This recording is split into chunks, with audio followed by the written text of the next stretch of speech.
Hey, how you doing? It's Clayton here from the How to Draw Comics Academy and howtodrawcomics.net. It's wonderful to be here with you for another studio session. These sessions are absolutely wonderful. They're my favorite kind of session to do because they're really a wonderful opportunity for us to catch up with one another here in the How to Draw Comics Academy, but also for those of you who are watching on YouTube or Facebook, it's also wonderful to have you here as well to have a little bit of a dialogue going, answer questions, and just really promote some of the wonderful students in the How to Draw Comics Academy, such as James Fondren here. What's up, James? How you doing? Hey, Clayton. How you doing? Not bad, thanks. Good to be here. Yeah, it sure is. And then we've also got Keith as well. What's up, Keith? Good to see you, Clayton. All right. It's been a few weeks actually since I've been here, and well, one of the reasons for that is because we've just welcomed a new member to the family, a baby boy. I'm very proud to say. Congratulations. Congratulations, Clayton. Thank you very much. He's healthy. He's going strong. I have had to play full-time domestic dad for a few weeks though, while the lovely lady gets back up on her feet and everyone gets settled back in. But it has been great. It's been wonderful to just sort of, I guess show a little bit more attention to the family and the funny thing is I'm actually a really good house dad, believe it or not. A stay-at-home house dad. Oh, I believe that. Yeah. I cook great meals and I keep the place spick and span. Everything works like clockwork around here when I'm in charge, and but now you know what, the academy needs some love, and I've missed all of you. It's feels like ages actually since I've actually done a class, so I'm going to be a little bit rusty maybe. I don't want to embarrass myself or anything. You'll have to keep me on my toes, everybody. But yeah, it's going to be a lot of fun. All right, so first up, James, how have you been and what have you been working on, my friend? So I've just been keeping up with the routine of just, doing the regiment, rather. The regimen. It's also routine. Regiment routine. You make your routine, your regiment, rather, your routine. So, I continue with sort of the gesture drawings, and then I pick a gesture, and then I take that gesture to the next step, and I start laying in the anatomy and really studying the contours and anatomy of the human body, whether it be male or female. And in this case, there was a female model that I was working on getting, sort of the anatomy right. And I went in and erased little tidbits here and there just to make it, I guess, YouTube friendly or whatever. But yeah. So anyway, and I was thinking, I'd like to apply a stylization to this sketch, and so I'll be working on that during the studio session, and laying over some costume elements, things like that, and try to see if I can get a different kind of image and character to emerge than just the basic female form. So yeah, totally. What's up, Alpha? Great to see you here, and no worries at all. Happy to be streaming. We've also got Silver in the chat, and appreciate the compliment there. All right. That is a tricky angle, isn't it, James? It is. Drawing a lady's face from that. It's hard. It's difficult. Very, very difficult. You kind of have to trust. You have to be uncomfortable with being... let me rephrase that. You have to be comfortable with being uncomfortable while you're... there was a model there, so it's like, okay, well, my lying eyes, what do I actually see? Okay, let me get what I'm seeing here on the page, and then work from there. And I just know through repetition and getting this practice in, eventually when I get to my sequential art and I want to choose a particular camera angle, I'll be able to draw on this past experience and say, how did I approach this when I was studying this way and this way? So yeah, that's one of the benefits I've received from doing kind of this gesture drawing, like photo reference and life drawing study in a way. It's sort of a digital life drawing study that I've been doing through Proco and other various like platforms where you can do this for free. Anybody can do this. whether you draw conventionally or you have a tablet or iPad, what have you. So that's kind of what I've been doing. But yeah, you're absolutely right. Like it can get tricky, and you kind of just have to feel like, particularly when you're doing the head, right? Like the head and the body. It's like, okay. The head's a I've got to tough feel part. this. I've got to feel this out. Everything has to be in the right place. I'll probably use this one and post it up for some feedback and critique once I get sort of the costuming overlay done for the character I have in mind. So, For sure. and a certain stylistic sensibility that I'm going to be studying this evening. So, that's faces that's are my kind idea. of fun because of how difficult they are sometimes. You can tweak them and push them that way, pull them this way, mess around with their proportions, the placement of the facial features, the shape of everything until you get it just right. And with an angle like this, it's not like there's necessarily an exact measurement that you can go by in order to get it to look right. You really have to use your eye. And one of the reasons it becomes even more difficult because of that is we're not actually like dwarfs. Most of us aren't anyway. So we don't see people from that angle a whole lot of the time unless they're Correct. looking up into the sky or something. Exactly. So it's unfamiliar. We're not used to knowing how it's supposed to look in the first place. Unless you're like a sculptor and you're like Yeah. chiseling out a marble and you're studying in like Florence or someplace in Italy where they have all these beautiful Grecian, Roman sculptures where you could look at it from different angles. You could squat down and look up, For sure. Can you imagine like just doing that and just be doing that great. kind of like going on a vacation or something and just sitting there studying that? I mean, think about the masters that did that, the chiseling out of marble to make those figures and the faces and just the anatomy. It's That was just, so it's perfect. incredible. Perfection almost, yes. Yeah. Yeah. And I'm just And, trying you to know- draw on a digital screen, Totally. 2026. This was done, in the Renaissance, and before that. I know, right? Like, what happened? Yeah. I feel like, We got lazy, Clayton, social media.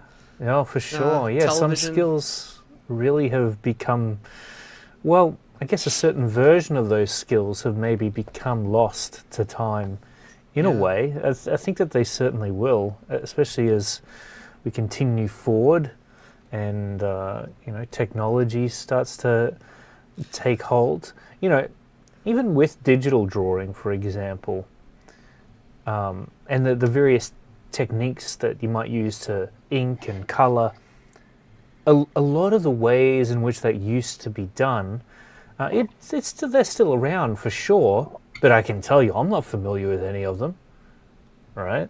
Right, you're Like, not using a crow I quill didn't to like, ink conventional. yeah.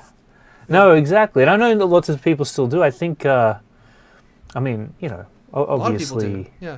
yeah. But that old school way of coloring comics that they used to use, where they would cut out the individual like segments for the different parts of the comic book panel. That In doesn't happen Zipatone. anymore. Yeah, Yeah. yeah. At least I don't think it happens anymore. What's up, Matt? Yeah. Great to see you. Hey, But So, that's yeah. an interesting thought you brought up. Like, think about this. Not just let's bring it even more recent, right? Look how hard it is to go back to the moon, right? So it's like we went to Yeah. the moon, mission accomplished. Did several missions where astronauts walked on So the moon. they say. So they say, yeah, right. And we never penetrated the filament. That's right. So, Yeah.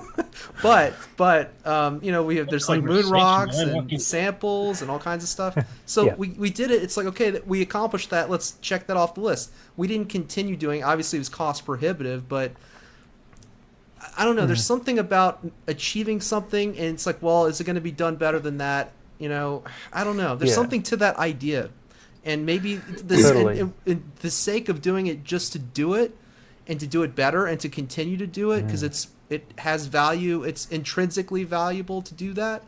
That's Yeah. something that I think as artists, that's why we keep drawing, because there's intrinsic value to creation itself. Oh, absolutely. Yeah. Yeah, you can feel it Yeah. when you're actually putting it out there.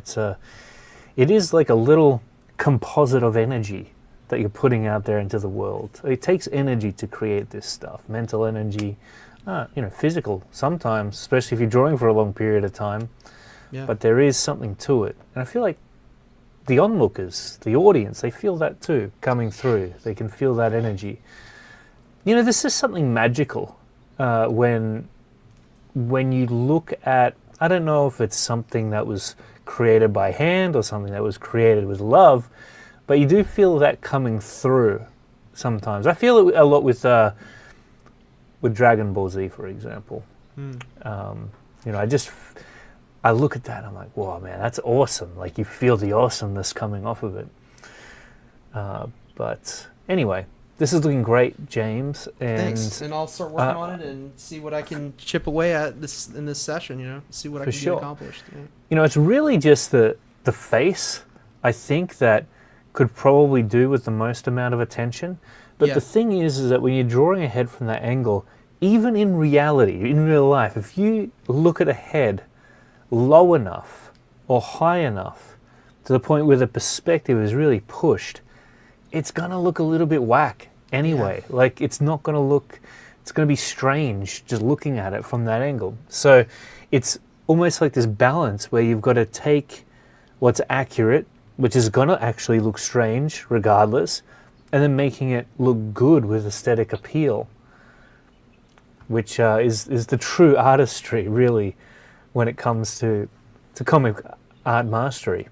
But I will say that the body looks very realistic. Oh, yeah. Well, thanks. This was done like without applying any type of style, where I'm thinking, okay, who would I like to channel today to make this even cooler, So that's kind of the goal for today. I think I will start with the face, and I have a really great reference to work with to try to channel something good, and it could completely transform how this looks, might make some sharper edges here and give it a little, because there is some roundness to it and some flatness to it that I'd like to kind of manipulate and change, but we'll see what I can get done, Yeah, for sure. I'll work on it. And you know what? What I'll do is I'll take a little screenshot, and I may as well critique the head for you today. Okay. Just for fun, just to give me something to do. If you want that, do you want me to do that? If you want to. I mean, I don't want you to have to dig for things to do. If you want to, go right ahead. Yeah. Oh, look, I might as well. It'll be a good exercise, just because I know this angle bothers a lot of people, including myself from time to time. It's a tough one, but it's like I don't want to shy away from anything. If this is what I'm choosing, let's see if I can do it. So totally, I get that. Yeah. Alrighty, I'll just save this out.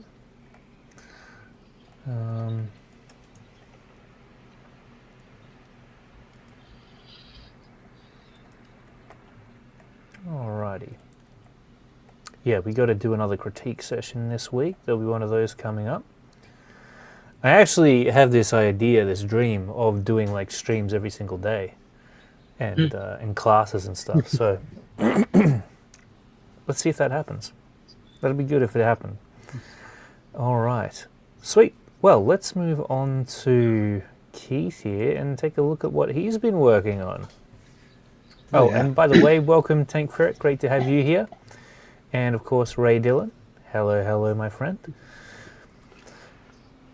Okay, so Keith, this is coming along beautifully. You've been productive. I've been making, well, that's not the word I'd use, but I have been making some progress on it. I've been playing around with it, trying to tighten it up. Obviously, you've seen these 2 pages before. It's the opening 2 panels, and I was very unhappy in the first run with the perspective and the architecture I was using on the building on the left-hand side in the opening shot, and I've been trying to tighten up her on the right-hand side here, just make sure her pose looks cool and that the anatomy and everything and proportions look correct on her as she's leaning against this wall here. It's so those are the main 2 things I've been trying to tighten up. The people playing cards in the background here and these background guys in the lower panel, those are going to come later. But what I did actually was I went down to the Chinatown area and I with my camera and just took a bunch of pictures for like 3 hours just walking around and just taking pictures at different angles of different architecture pieces, trying to take some pictures that I could use for reference to get some perspective angles right. I think it's helped a little bit because in this newer version looks a little bit cleaner. The architecture looks a little bit more cohesive, and I think I'm trying to set the scene a little bit more, and I think I'm making some progress there. Yeah, that's awesome. Heck yeah. Yeah, I'm liking the way that it's coming together and the amount of contrast that you've got here, the line art, the way that that's coming together. Yeah, I think the lady looks great too. Look at her.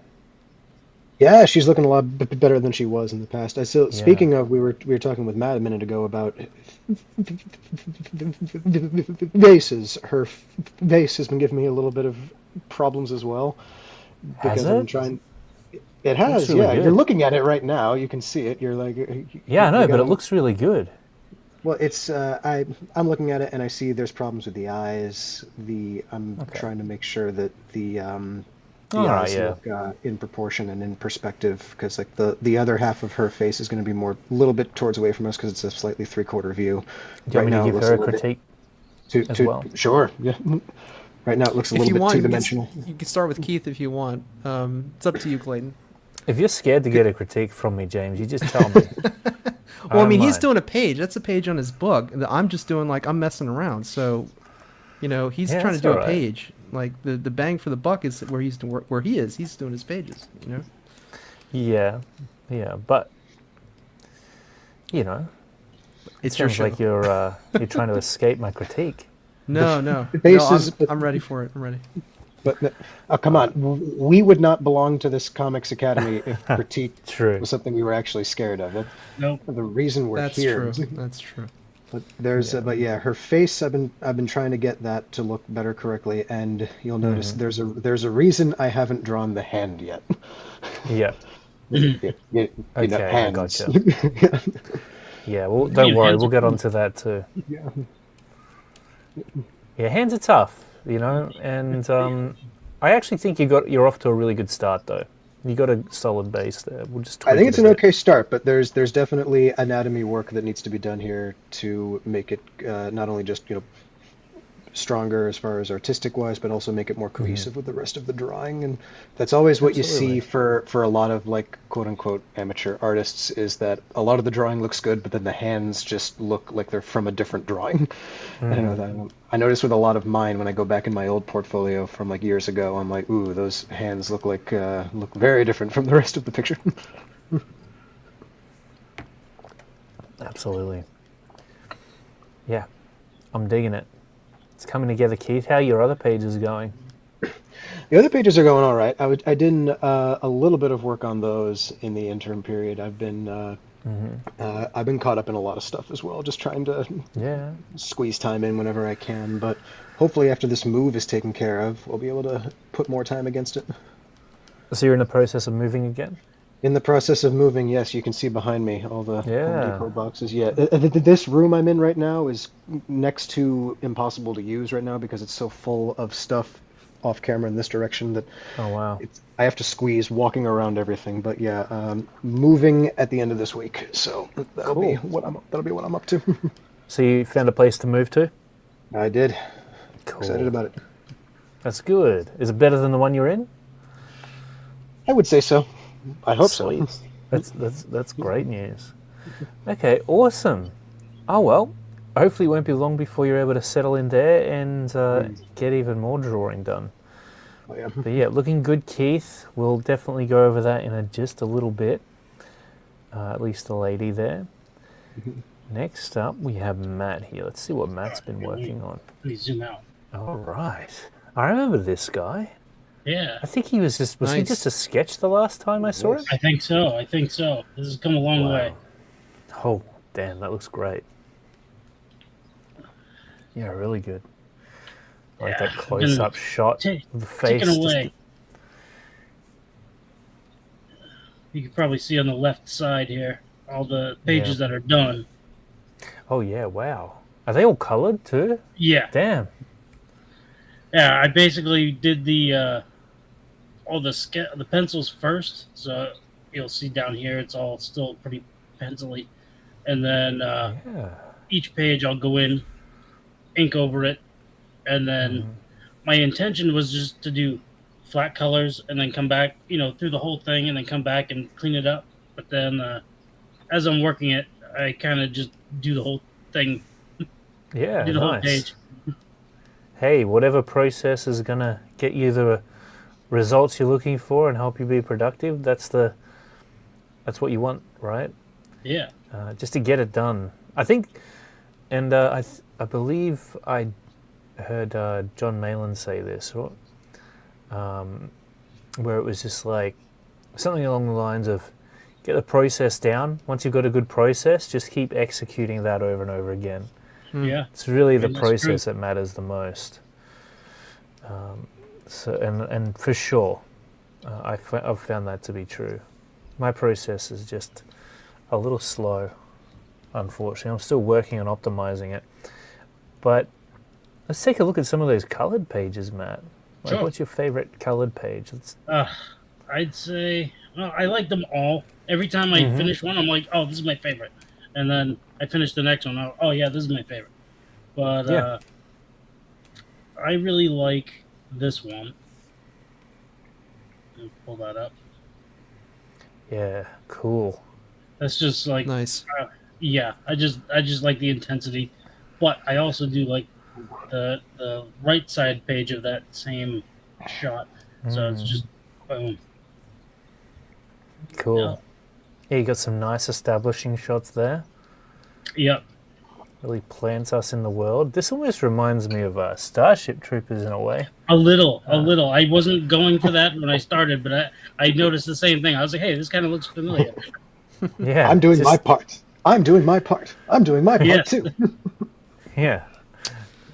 So with yeah. especially that establishing shot, maybe it's the design of the guys. I don't know, but it does. Yeah. It looks cool either way. I mean, Starship Troopers. Come on, what's not to love? Yeah. So Of course, yeah, I like good It's fun. stuff. Yeah, I like this one a lot too.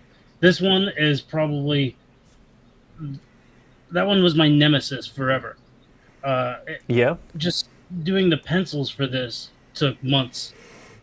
So Oh, I did it could really? not settle. I could not settle on a particular panel layout or what kind of shots I wanted to do, and it just took. It really took a deadline to Yeah. force me to finish it. It's hard, isn't it? Like Yeah, coming up with a good layout that has the variation you're looking for, the dynamism, the impact, yeah, to mix it up page after page and to have it all strung together in a way that reads well and feels engaging is really tough. It's not yeah. That's easy. the hardest part. I think is changing up the layout each page because I don't want it to look this. I mean, sometimes it can look the same, like the straightforward 9-panel shot, but Yeah, totally. I don't know. I like variety. Well, yeah, you got to have that variety, and I think that's the trap that we fall into, especially after you've gone through a decent amount of pages. Like after, 5 or 10 pages, it's hard not to go Yeah. back to some of the panel setups that you've already done. And it's not just Yeah. the panel layouts; it's also what you're drawing inside of them. How many angles can you actually draw the head from? How many Yeah, right. poses can you select for a character that's just standing still and still have it feel unique and different? It's certainly something that you've got to try to push yourself to do as a comic book artist, is to get that variation and that interest in there as much as you possibly can. What's up, Lars? Great to see you here, by the way. So, yeah, I mean, you're doing a fantastic job in that department.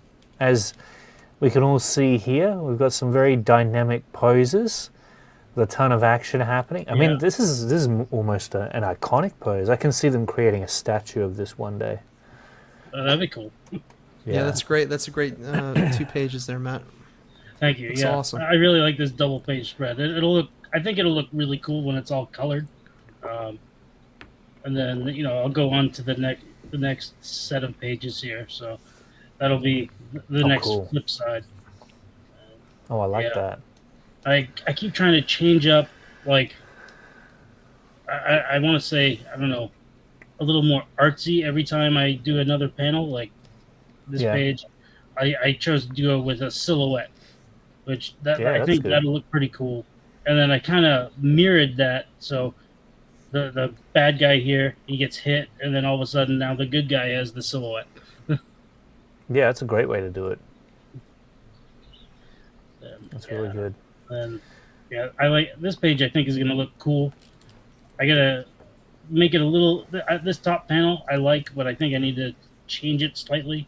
Looks a little funky. Mm-hmm. Um, It does look yeah, good, though. this is getting near the end. I like that shot where the camera's low to the ground. I like that too. Mm-hmm. It's a nice one. And then this is like kind of at the end of the scene, you could say. Yep. And then it'll transition into toward the main character that will be in the true first issue of the book. Because right now this is all a prologue leading up to the true story. Right. He looks like a pretty, like he's got some work to do at the gym before he's That I did able that to be a on match. Yeah. So is he going to get like really buff and powerful? Yeah, once he gets his power, he's going I to like that. fill out, obviously, but then he'll need training. And that's where these other characters that I've introduced in the prologue come in. They're going to train him to be one of them, one of their, like, the soldier guys. Which Yeah, I is like going to, it's going to, throughout the process of the story, things are going to change where he realizes maybe these aren't the good guys. Oh, okay. Right. So he might not be like the guys who mentored him might not be the good guys. Right. Whoa. And then so this will be the final page where it kind of shows the end result, but I trying to keep it a little bit of a mystery at this point. Of course. We don't want spoilers, right? But yeah. So that's what I've been working on. Yeah. Well, you get a full blown comic book there, and I know James has been working on a decent amount of pages for a comic as well. Or maybe you've only written the script, but Yeah, I've been writing the script, kind of doing the what I did. My approach was, obviously I have the Joe Kubert like books, and Nice. they're like samples of, like, okay, he'll give you like a script, or he did when he published them. There was like a little box, and then these big like 11 by 17 books, Yeah. and they're like workbooks that it's a self-independent study. So I started doing that a while ago, and I still have the books. I should probably break them out and work with them again. But then I saw David Finch. There's two streams that David Finch did, and it's on his channel now, where he did the first like page of Terminal, which is a new Robert Kirkman book, and David Finch is one of the artists. Adam cool. Kubert is one of the artists, and he showed the script of the first page of Terminal, and he kind of walks you through, okay, from script to like almost completely done without inks. It's incredible. Oh, wow.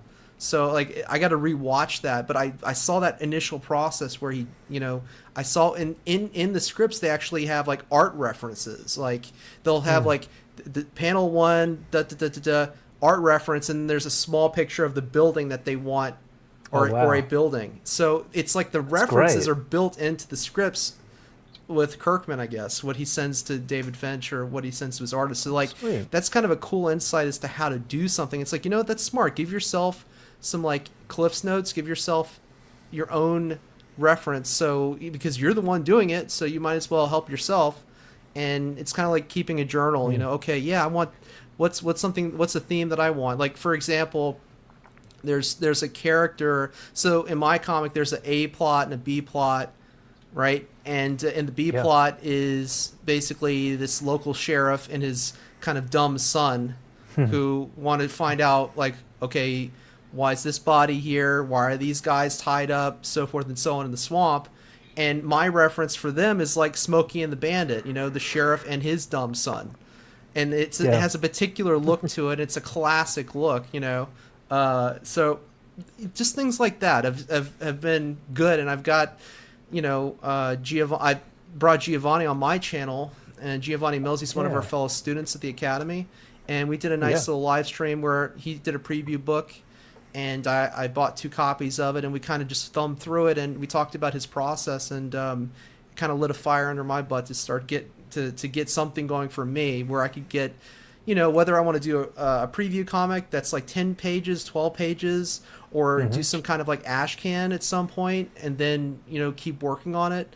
That's kind of the idea, but I wanted to write it out first, so I had to think about the character, the main character, and what are the motivations, why is he doing what he's doing, what are his powers, why is he in the story, so forth and so on. And I had a nice like kind of workshop with a creator in the independent space, and he kind of helped me flush out the story, which was awesome. And we just kept bouncing ideas off each other. And it's like, well, what if this happened, or what if that happened, or why are they there to do this, why are they there to do that, or okay, there's a treasure hunting aspect to this, okay, great. And then it just kind of snowballed, and it got even more interesting. So I feel really good about the story that I have in the first 10 to 12 pages. I just need to fill out more of that script.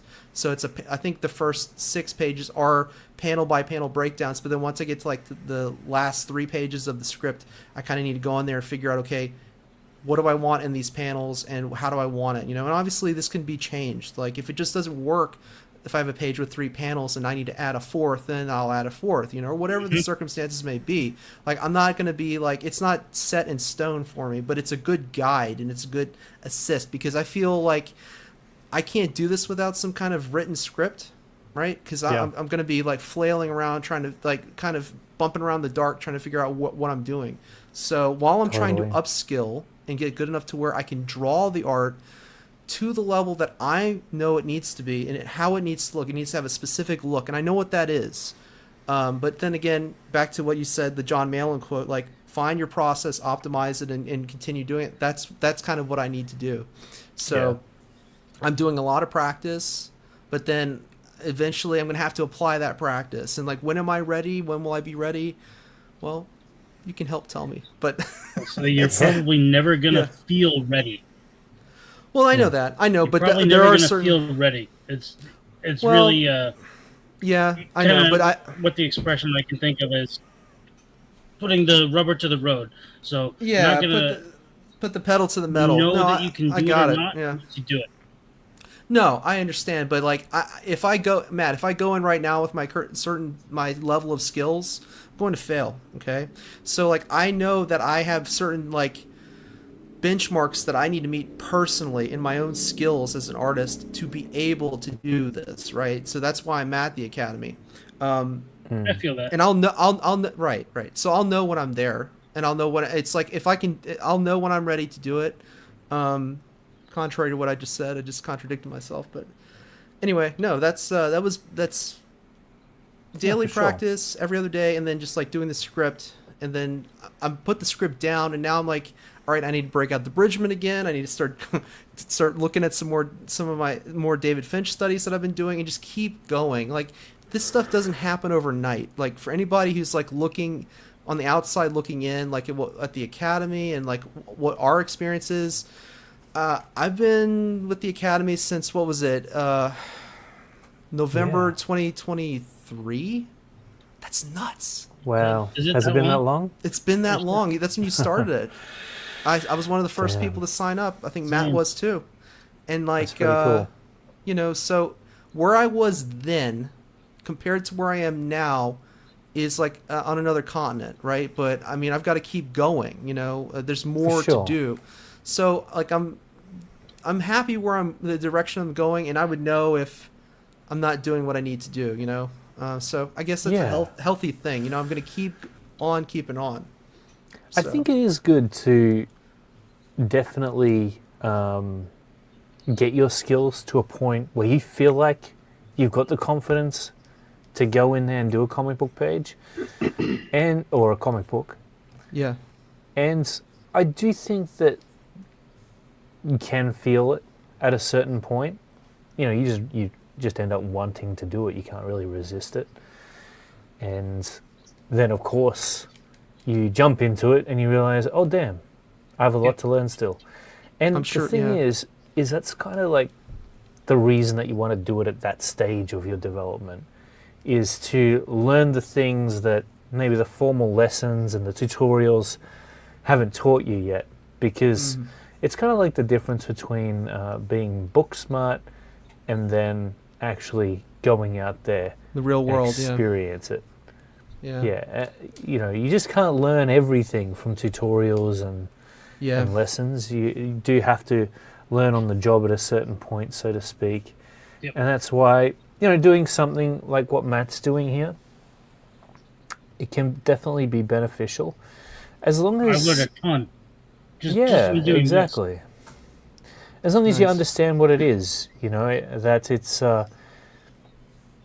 it's mostly going to be a learning endeavor, and that's going to be where the real value comes from. Because if you build up your expectations and you see it as this thing that needs to be like this perfect David Finch level masterpiece the whole way through, you're really setting yourself up for major disappointment, unless you're at like David Finch's level, right?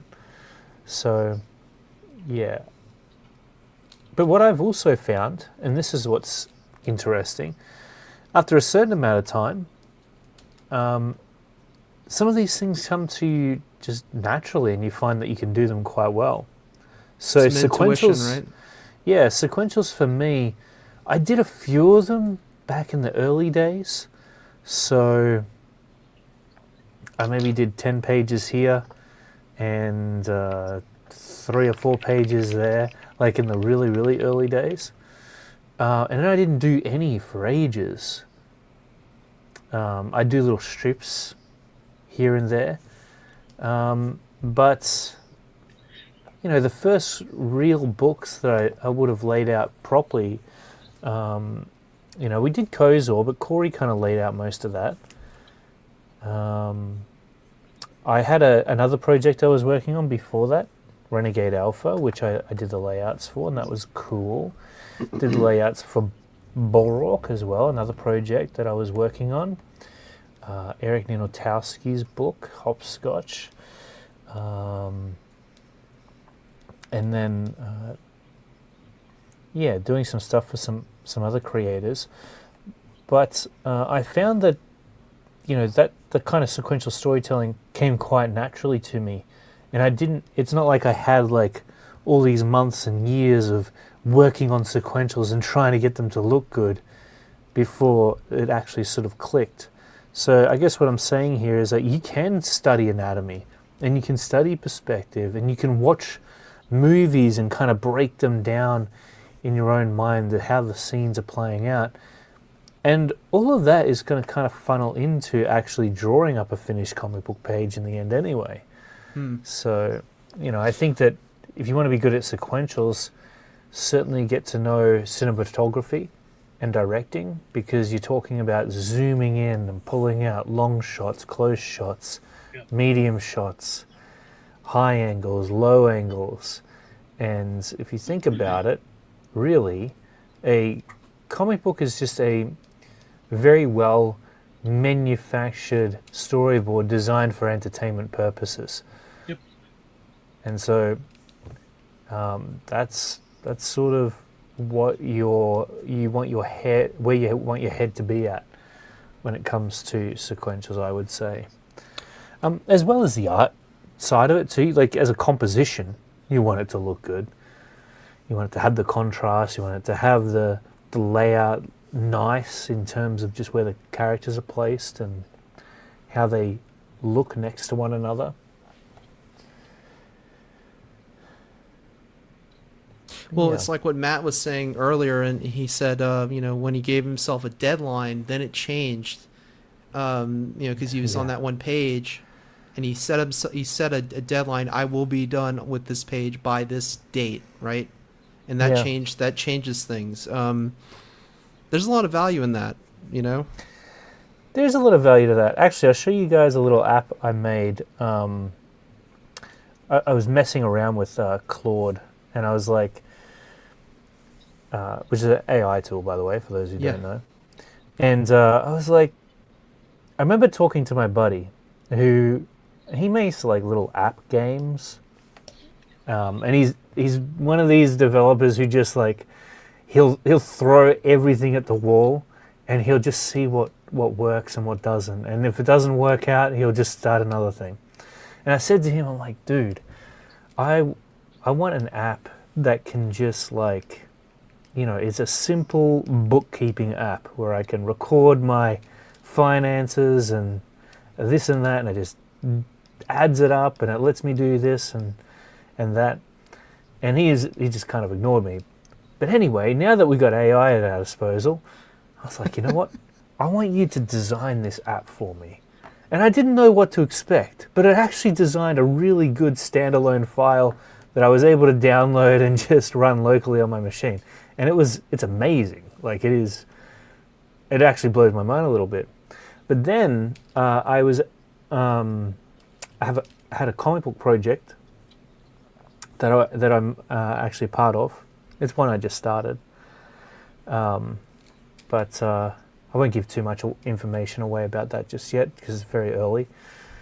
But I had created an app sort of to manage that, just because I was like, well, this has a deadline to it, so I want to know how much time I've got, but I also want to measure the amount of time I've got against the work that I've actually done. So that's what the app does. It has like kind of two timelines. It has the timeline where it shows you basically how much closer you are to hitting that deadline, all your milestones, which you can set as well. And then it shows you what work you've done. And it shows you what work is delayed too on top of it. Anyway, I'll show you that today because I wouldn't mind getting a take on it. I was thinking of actually adding it to the Academy. Maybe rebranding it a little bit. That's interesting. As like just a comic book project manager, really, would be what I'd call it. So, yeah, where was I? Anyway, yeah, what were we talking about? I've lost my train of thought now. Being ready to do your comic and just doing it. Yeah. Being ready to do your comic and just doing it. That's it. Yeah. So, you know who created an app like what you're talking about? Edge. Who? Edge did, and he sent like a trial to me, and I didn't do it. But he said he did an app, like a project management app. Oh, sweet. So Edge made something like that. Now he's like doing a lot of photography now. So Edge, yeah, he did some amazing artwork. Yeah. In the Academy. Yeah. Okay. I have to interrupt for a second. I thought you were talking about the WWE wrestler, Edge. I'm like, wait, he's into apps now? No. Edge. Yeah, he like just sent James a trial. Him and Edge the wrestler go way back. Yeah, that's right. Yeah. No, I mean you live in New York and stuff. I don't know. Yeah. Who knows? Do you run into you run into famous people all the time, right? Yeah, all the time. That's cool. Did you see them filming the Joker in your area? No, but I did see them film this movie called Paper Tiger. There's a trailer out for it. It's with Adam Driver and Miles Teller and Scarlett Johansson. And they were like a block away from me. It's new. Yeah, it's coming out this fall. She's done another movie with Adam Driver as well. Yeah. Well, he's supposed to be Magneto, allegedly. Yes. Now he's been cast as Magneto in the new X-Men. Oh, really? Yeah, that they're going to make. So was he the guy that played the bad guy in the latest Star Wars movie? Yeah, he's Kylo Ren. Yeah. Wow, man, that's really interesting that he's in another movie with Scarlett Johansson. Yeah. They must get along well. Well, they also did Marriage Story. Yeah, that's what I'm thinking of, which I haven't seen yet, but I mean, it looks intense. One of my guilty pleasures with Adam Driver is this movie called 65. Don't expect me to explain the timeline or how it works, but like essentially he's a pilot, but he's a pilot for a starship, and it's like a cool. charter, and everyone's in suspended hibernation, and then they hit an asteroid or something, and he crash lands on prehistoric Earth, like right before the asteroid comes to wipe out the dinosaurs. So like it's all about him trying to rescue one of the passengers who was a girl, and he's got all this tech, and then he's got to kill dinosaurs, and then they have to escape the Earth. That's pretty awesome. So how can you go wrong with that, right? Yeah. Dude, but no, I think he's good. He's a good actor. Yeah. So I'm curious to see. Nice. But Miles Teller, I met him. I was with my daughter, and all the like the production people in the movie were there, and they saw that she was like sitting there, and they said, there's craft services if she wants snacks right over there. And I said, oh, okay, Really? And then Miles Teller, he's walking across the street, and you can tell like when someone's like in the zone, like they have like laser like focus. I could tell he was going over his lines in his head, and they had a black SUV parked like right in front of us. And I didn't bother him at all. Like I said, that's a man who's working and he's busy. I'm not gonna talk to him. So he walks across the street from this house, and he gets in the black SUV. He gets out. They go over. I see them with the dolly and everything, and they start the shot. There's Miles Teller. He gets out of this old like classic car from the '60s, and then Scarlett Johansson is like in this house. And wait, you saw Scarlett Johansson? Yeah, but like from like half a block away. Yeah. So she's like in the house, and they bring this big crane into the front door, into the living room of the house, and they shot for like maybe 10 minutes max. So cool. And then I could tell he was done because he was undoing. He had like a name tag for like he worked at like a department store, and he had like old like 70s clothes on. He was in costume and awesome. or wardrobe. And I said, hey, I'm a big fan of your work. And I said, good luck with the production. And he said, thank you. And got in his car and he left. He had a driver and they got an SUV and, took off. So that's my Miles Teller story. Yeah. For a moment. Yeah, that's but great. you see, I knew that he was in the zone. And you were a good fan. Well, I mean, I recognize when an artist is working. Like he's an actor, and he was focused on his lines. I could tell. I think he had like cards. He had like little like index cards, and he was going over his lines for the shot, There you go. For that scene. That's pretty awesome. What a great story. Yeah. I have a couple of those, not many. At one time I met Peter Weller in Venice. You met who? Peter Weller. He's the guy who played RoboCop. He was RoboCop. Oh, cool. You actually met him? I did, yeah. He seems like a really interesting guy to talk to. Let me tell you the Peter Weller story. This is great. Yeah. So I'm in this palazzo, and I had done the background research on this palazzo in Venice, where I said I want to go to the palazzo where they filmed Indiana Jones and the Last Crusade, where they go into the library, and then he comes out of the sewer after they get chased by the caretakers of the Grail or whatever, and they have to swim through the rats and everything. I said, I want to see where they filmed that, because they had to climb out of this manhole and they had to go into this thing. And so I'm in this palazzo, and I'm with my wife, and I see this guy with a couple other people with him, and he's got like almost an orange beanie on. He's got like a blue, heavy blue down jacket, and I could only see like this part of his face, And I said, I'm like, that's RoboCop. That's Peter Weller. No, so I said, I was nudging my wife, I'm like, do you want to go meet RoboCop, Peter Weller? That means nothing to her. She's like, I'm gonna go get coffee. I'm like, I'm gonna go meet Peter Weller. Yeah. So he's walking, and there's like a pause, right? And knowing about like timing's everything. Knowing when to slip it and give somebody a compliment, say hello is so important. I didn't want his autograph. I didn't want a selfie. Nothing. I just wanted to, that's my memory, right? I had that interaction with him. So I met him, and I said, hey, I'm a big admirer of your work, and I'm a fan. And he said, thank you. And he asked me my name, and I gave him, my name's James. That's so cool. And I said, this is where they filmed The Last Crusade, right? In this palazzo. And he was getting his PhD at the time in Renaissance. I found this out later, in Renaissance art. Okay, so he's Dr. Peter Weller now, right? Cool. So yeah. So So anyway, he's with this group, this small group. He's doing a walking tour in Venice, and it's like at night, right? And he's in like, this is so and so, this is so and so. And after I told him about the Last Crusade thing, he takes his arm, he puts it around my shoulder, and he said, "You see that canal over there? That's where Katharine Hepburn fell into the canal in this movie, Summertime." And he's like, "And that movie's going to last a lot longer than Indiana Jones." I'm thinking, did he audition for that movie and they didn't cast him? Is that why he's like, doing that? I don't know. Who knows? Maybe. but he's like, just walk around the city, man. Just walk it.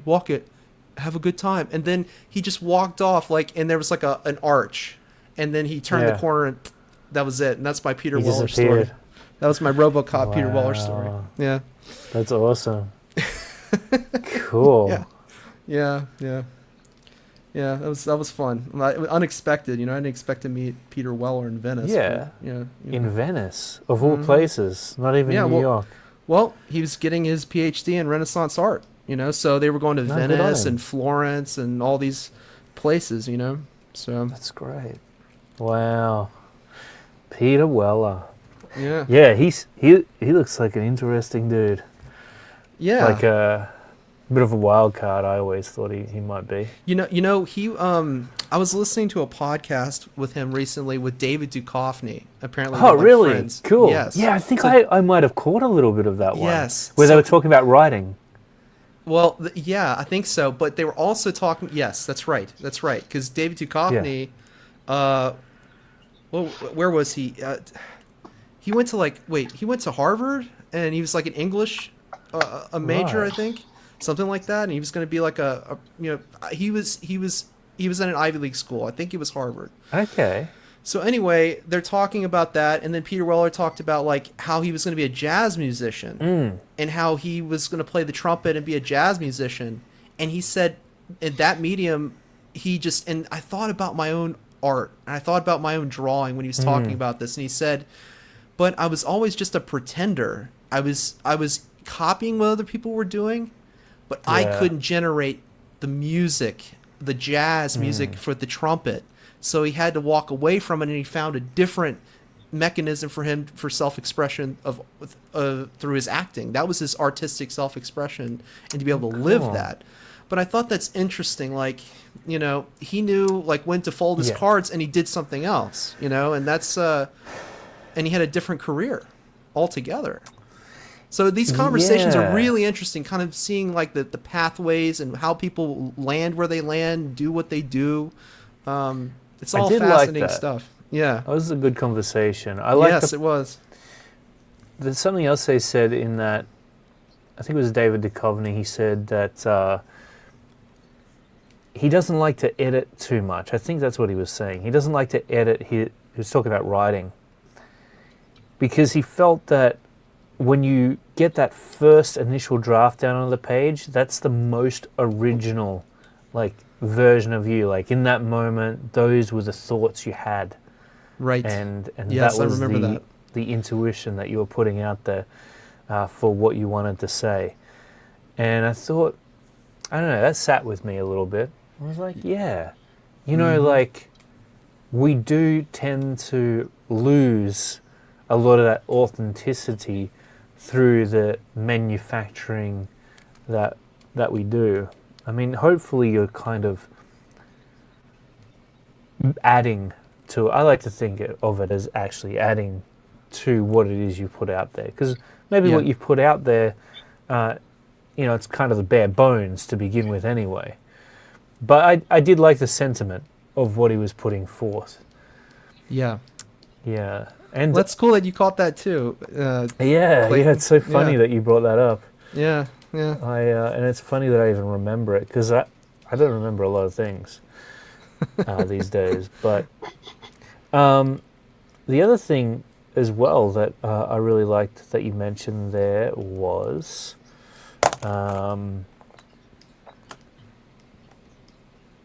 speaking of forgetting. The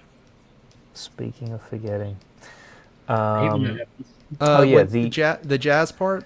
Yeah, the jazz part. So yeah, that's a really interesting thing you said there, because I have had that experience a few times with video games. I thought that I was going to get into video games, and I did for a while. But after a bit, I was like, this kind of isn't my jam, you know? And even with comics, in a weird way, as I get older, I love drawing. Okay, like I said, this project that I've jumped onto, or kind of jumped onto,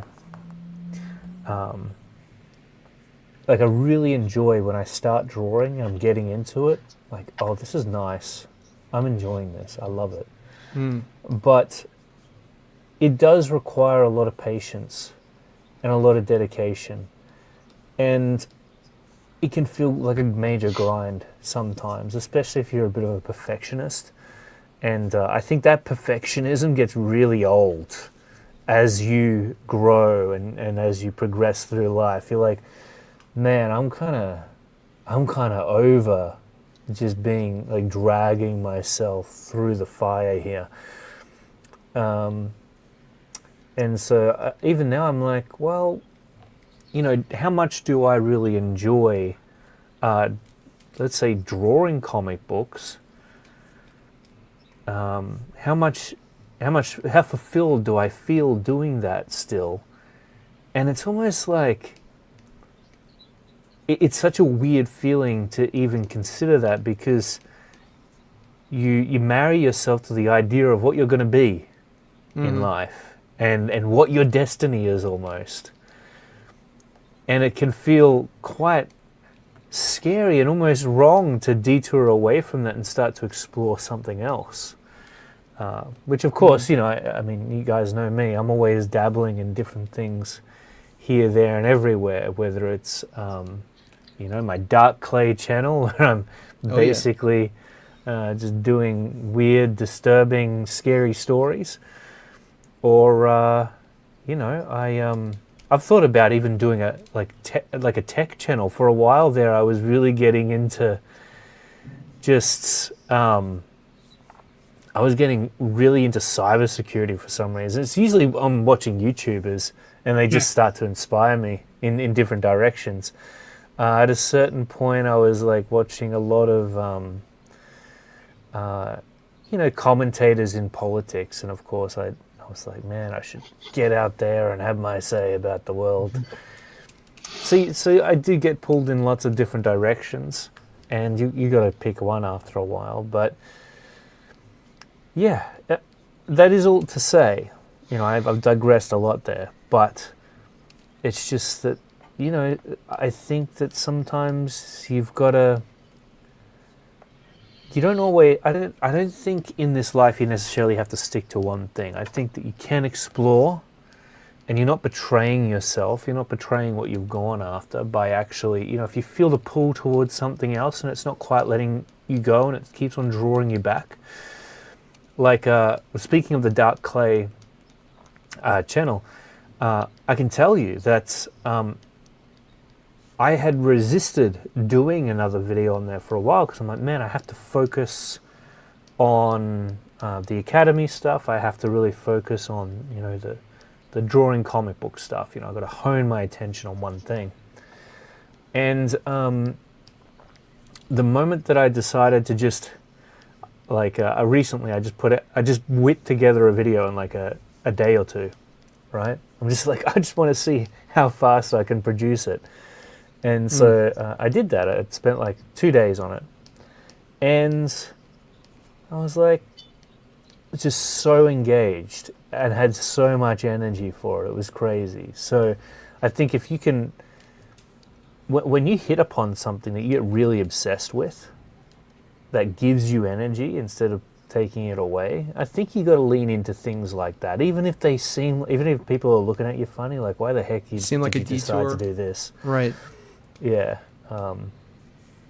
So, you know, that's just a little bit of wisdom from me, but that was how some people reacted when some of my friends reacted when I got into drawing again a couple years ago. There you go. Because I hadn't done anything drawing related, never even had put forth like an inkling of interest in it as far as anyone that I knew was concerned for at least like 10 Yeah. years. And then all of a sudden I'm doing all this. They're like, what inspired this? And I'm like, oh, sometimes you just lean into something. Yeah, totally. That's exactly it.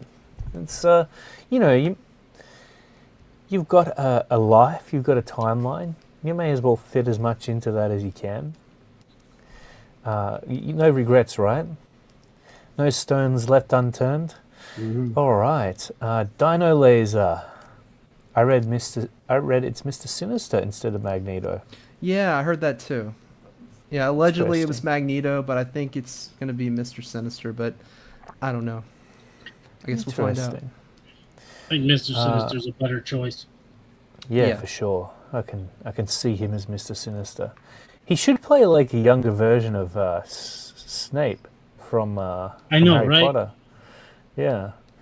All right. L's World Studio says he's not playing Magneto. He's playing Mr. Sinister. Oh, there you go. James Innumerable says, as someone that took fine arts in college but had to work in the customer service industry for work and put food on the table, it's nice to see that even you guys feel that you can try different things. Absolutely. Don't worry. There's been times where I remember one day I was just mowing my backyard. I really don't like doing that. I find redundant jobs, at least I see that as redundant because the grass just grows back, man. It's like a never-ending battle. Yeah. But I remember one day I was just mowing it, and I'm like, this is actually really nice. Like, why did I choose to be a comic book artist? I could have just had a simple life where I mowed lawns for a living. I'm a You know, landscaper. life would have been so much easier if I just did Could this. have been a landscape architect, Clayton. Exactly. Well, yeah, because you could have mowed the lawns around my neighborhood. And then you still could have gotten that itch to like design things on the computer. It's like, well, I've Yeah. basically designed, the grounds Totally. of I don't know, this beautiful garden. Yeah. It's like Versailles. You've made it. So. Just go around leaving crop circles everywhere. That'd be my creative outlet. But yeah, I was talking to my younger brother the other day. So not Corey, my youngest brother, and it's like telling me how he's earning all this money just working at Woolworths, which is like do you have Woolworths in America? Used to. It's like Walmart, right? Yeah, no, that's something that I think has stayed open in other countries, but it's not really a thing in the United States anymore. I don't think. I only know what Woolworths is from the movie Oh Brother, Where Art Thou? There you go. There's a fantastic scene where George Clooney gets into a fist fight with a guy in the middle of one. He gets kicked out. And the guy says, "And stay out of the Woolworths." Later in the movie, his friend is like, "By the way, were you kicked out of just that Woolworths or all the ones in the county?" That's hilarious.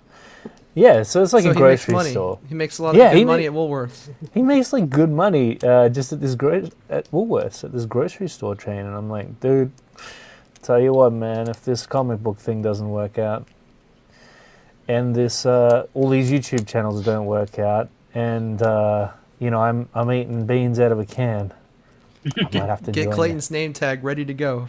Yeah, exactly.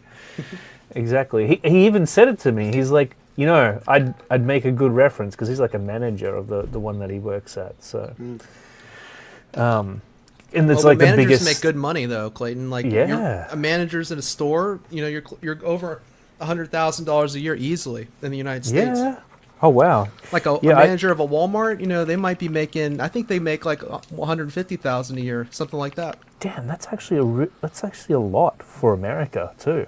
Yeah, Like that's a lot of money. Yeah, it is. That'd be how much is it a year? You reckon?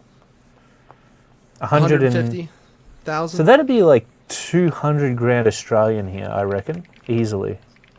Yeah. That'd be hitting 200K. That'd be nice. That'd be real good.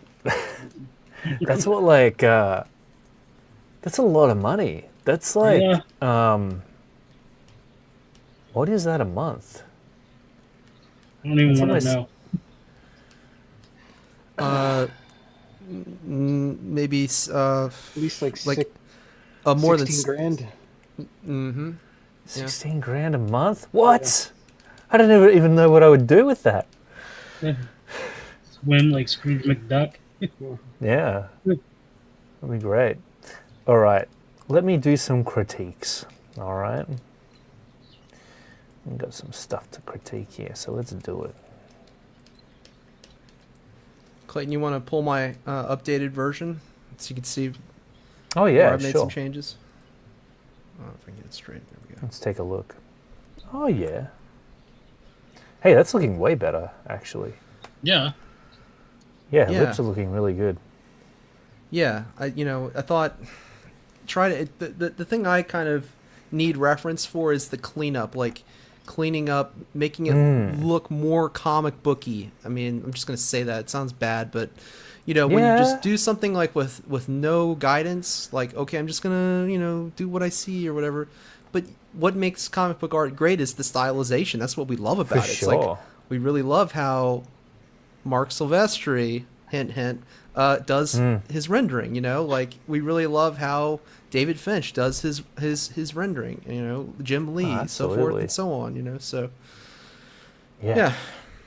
So I'm just working it a little bit, not making as much progress as I thought, but it's okay. We've been talking a lot, and it's good. We have good conversation. You're making heaps of progress there. Trust me. All right, let me click on this. Hopefully that's coming up for everybody. Yep. All right. Well, I'll tackle Matt's. I'll tackle Keith's first. And Matt, if you've got something you want me to critique, certainly Sure. let me know.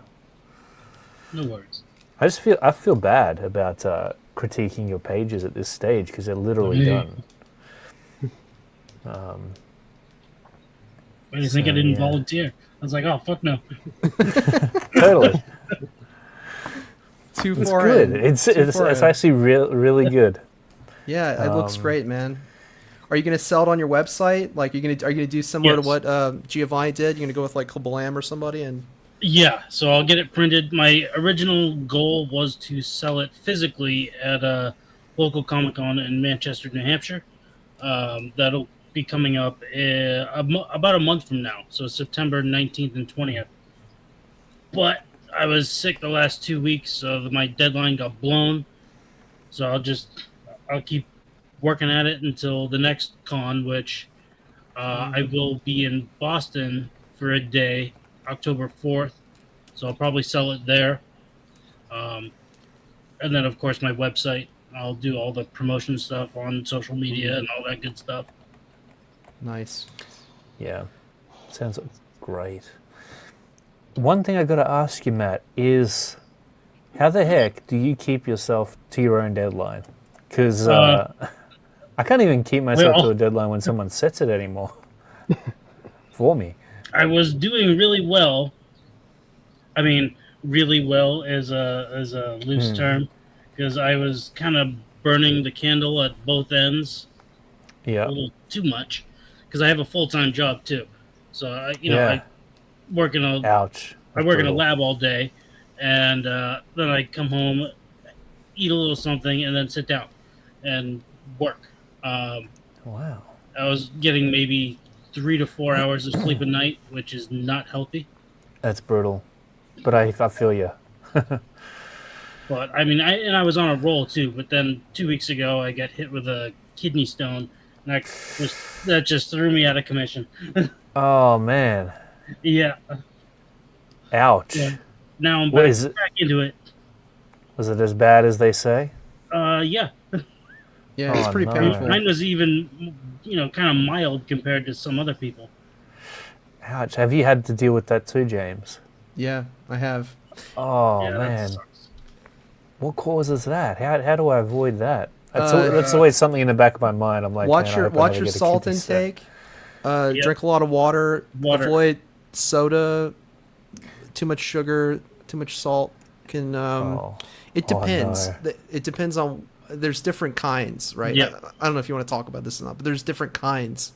Yeah. Of like stones, so they can test them and make dietary recommendations and all of that. But like, dilution of the pollution is like a good kind of policy. So if you do, eat a lot of salt, if you take in a lot of sugar, just be sure you're drinking a lot of water, like a lot, because you want to dilute. That was my biggest problem, is that I was not drinking really anything. Yeah, that'll get you. I'd be in my lab all day, which can't really have any drinks in there. So then I'd have a little bit of something on the ride home. Then I'd come here, start working, and then maybe have like 2 sips of a drink, and then go to bed. Well, what is it, like a clean room or something where you can't have? Yeah. Like, oh, I see. Yeah, I work at a microbiology lab. Oh, I see. Yeah. Cool. Yeah. So you gotta like chug some water and then go, right? And like you gotta like. Pretty much. Yeah. You're not one of those scientists that are going to go missing, are you? 3 hours, 4 hours at a time. So it's like, okay. The missing. I like how you. That's a good segue, Clayton. The missing scientist conspiracy. I'm worried. You don't work at Los Alamos or something, do you, Matt? I couldn't tell you if I did. Oh no. Matt, you got to finish your comic before you disappear. You know. Yeah, then it'll be worth something. Totally. So, Keith, all I'm doing here is I've just sort of adjusted her eyes very slightly. A lot of this is subtle, the changes that I'm making here, which is a compliment to you, because it means that the head is fairly solid already. So all I've done is I've refined the shape of her face. And one distinction here that I'll make, one distinct observation that you'll want to make, is just maybe lifting the cheekbones up a little higher. Yeah. To about there. And then once that's done, you want to sort of follow the cheekbone down, and then there's almost like this other plane that connects onto the chin. And once we get down to the chin, there's like the most subtlest redirection that runs down and around. And so we're essentially just trying to give the chin a little shape here, just so that it doesn't look like one straight line all the way down. And it's the subtlest thing, but when you get to those later stages of development as an artist, as you start to improve, you actually do find that it's these really minor tweaks that can make all the difference. Now, as for her eye here, we're going to go in there and we're going to get the eraser, do a little bit of adjusting. So, especially from the 3/4 angle, we're going to see that her eye actually runs into, it sits in the socket, and you get to see the wall of that socket where it meets the nose a little bit more clearly. Mm-hmm. So where I've taken her eye back to now feels pretty good, but then her actual pupil, we need to also take that back, otherwise it's going to make it look like her eye is looking too far inward toward the pupil.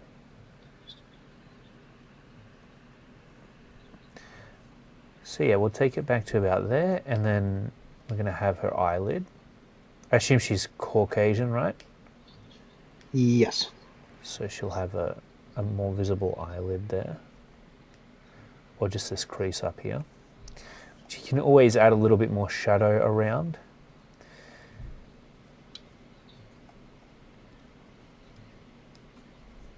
And then we've got her iris and her pupil. And then that just about, fixes her for the most part. You could tweak this eye over here somewhat. Again, if you want to try to show that there's a bit more of an eyelid there, looked kind of whacked as soon as I went and flipped the canvas, didn't it? So let's go back and just add in I'm going to add a little bit more thickness to that top edge of the eye, because that'll help to depict a certain amount of thickness for the eyelashes, which is always nice on the ladies.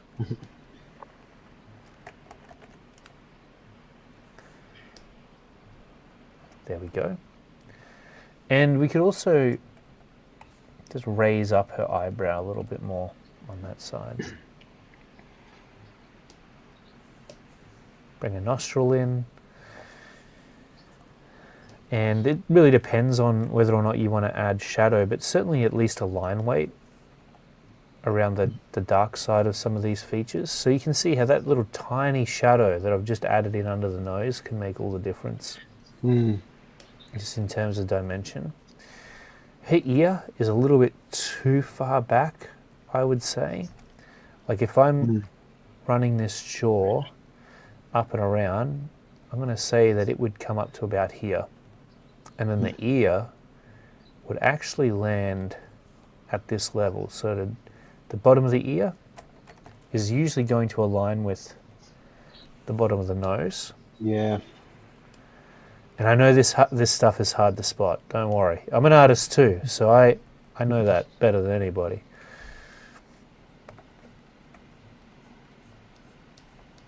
I make these mistakes all the time myself. It's always easier to spot other people's mistakes, but for some reason when it comes to your own, they're much harder to catch. And then the top of the ear, of course, is going to align with the brow.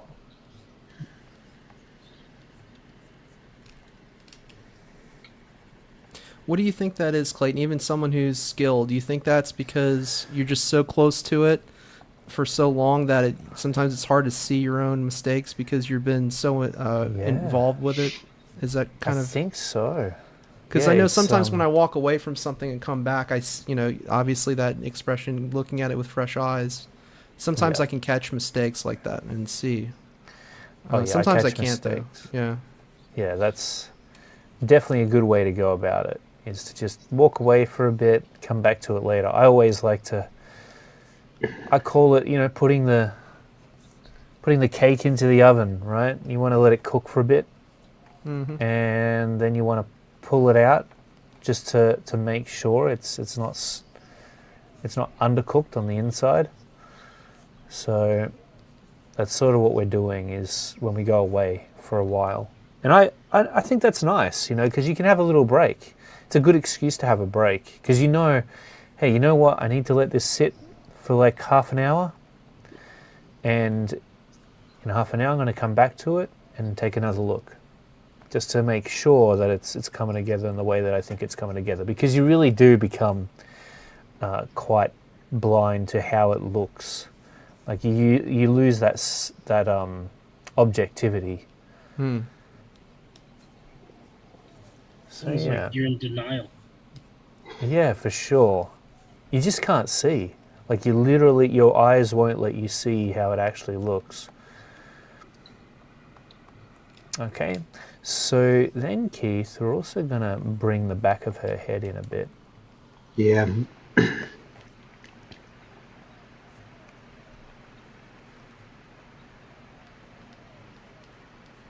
Just a little bit. And particularly around the bottom where it leads into the neck. Otherwise, if we don't do that, it'll look like she's got a really thick neck, which, I know that she's a buff chick, that she can handle herself, but we still want that femininity to be as intact as possible. Oh, absolutely. And yeah, of course, then we've got her hair, which you got no problem adding in there. Let's talk about hair, though.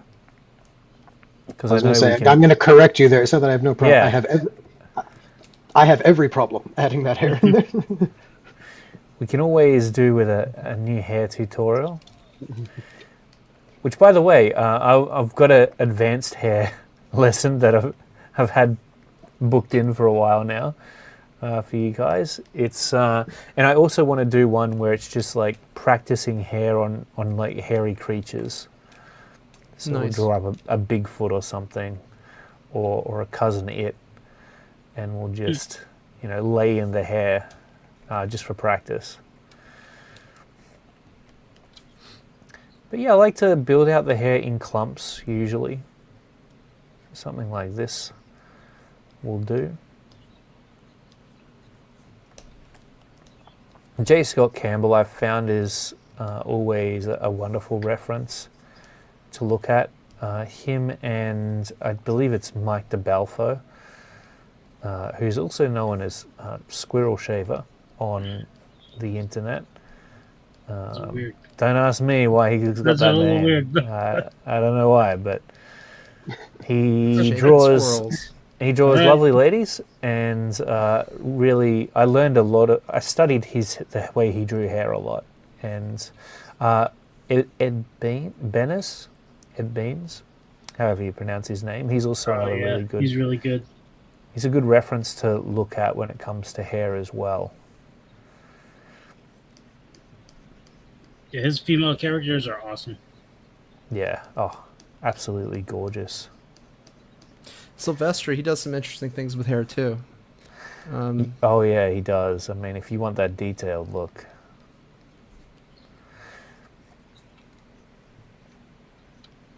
So yeah, basically at the start of the clump and at the end of the clump, that's where you want to pull your lines into, and also the darker areas of the hair as well. You know, that more that hair is going to fall into shadow, the more you're going to see those details pop up.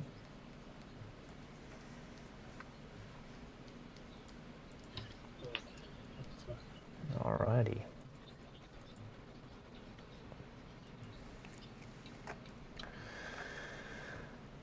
So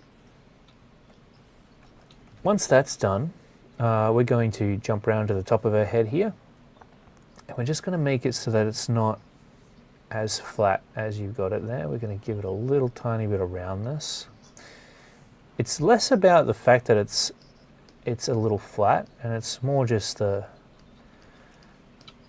elongation of it. Like when you just squash it down too much, it can make it look a bit more elongated. Yeah. But her lips are really good.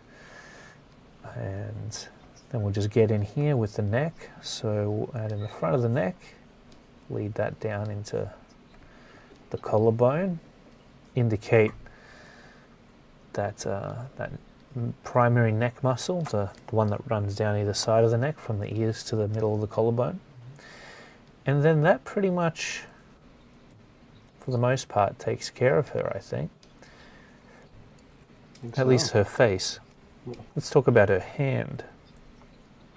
Well, I started drawing the hand while we were talking earlier. I know you did. I'll show you the construction of it here.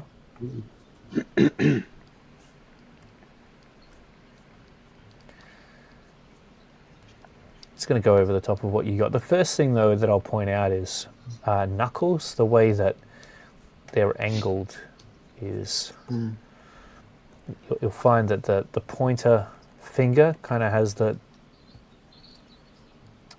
well, actually this index finger tends to have a fairly low knuckle as well. But then as we make our way up into the ring finger and the little finger, they tend to go in an upward slant a little further toward the wrist.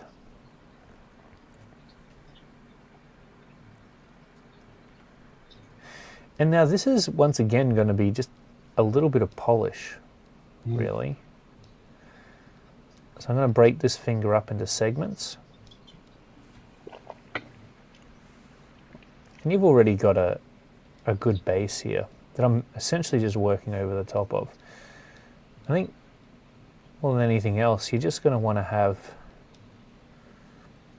some more length to her fingernail.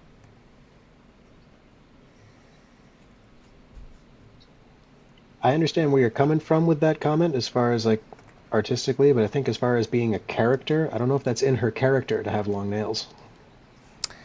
Yeah, I get what you're saying. I guess it's more just making her hand look a little more feminine. So there's, obviously you don't want her to have like, you know, if she's not the kind of, you know, let's say she's not like the Legally Blonde girl and she's, you know, a bit more of a ruffian. Still, you want her to have, it's kind of like anime. You know how they tend to have just some very elegant looking hands, feminine looking hands for the ladies. it's good to have that. You know, you really, even if she is a tough chick, you don't want to give her Hulk hands, right? Yeah.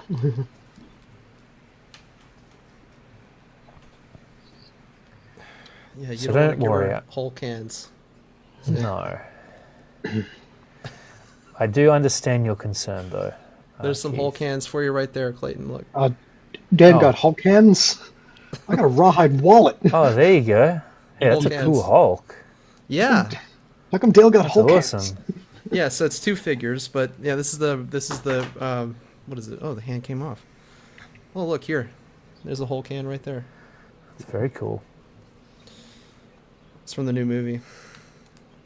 I love that. From the brand new movie? Is there a new movie? Yeah, the new Spider-Man movie. I think they did a good job with this figure. Look at that. Yeah, know? I think it looks great. Yeah. I saw this awesome. I shared it on my Instagram. It was this really cool, like, someone must have created it using AI, I would say, but I would think so. I know the one you're talking about. it was like Marvel, but in Dragon Ball Z form. Yes.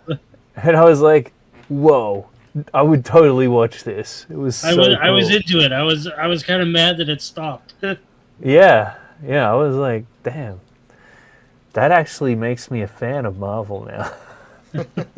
I was like, I would watch it, especially the way that they did Thor. I was like, man, he looks like a badass. And of course, Thanos was in it too. You guys got to see it. It's great. It was good. I was again upset that it was over. Yeah, I wanted more of it. Over too soon. Now that stuff makes me inspired for sure. Dragon Ball Z. Yeah. Yeah, you know, just seeing something really cool like that. I'm going to restart this hand, by the way, because I want to sort of have the option to lower the opacity here. Make things a little easier to see. So I'm just going to redraw out this hand.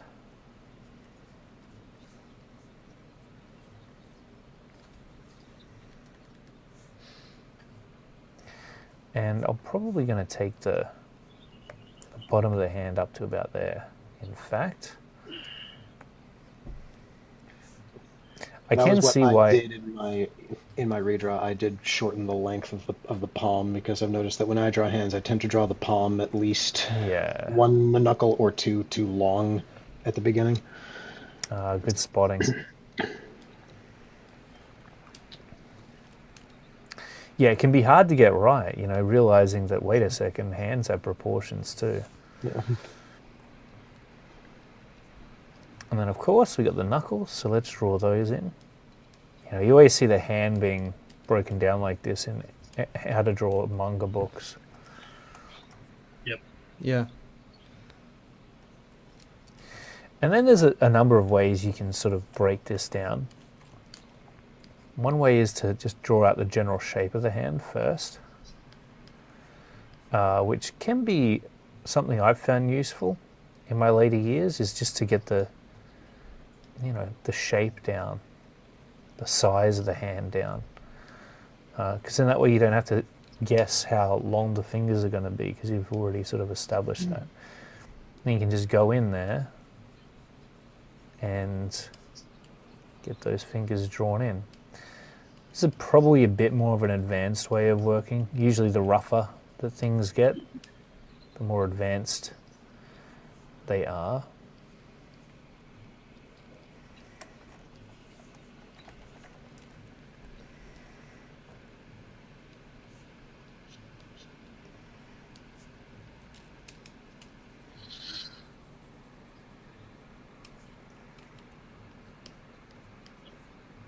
Clayton, I had to change like my studio setup and Oh yeah?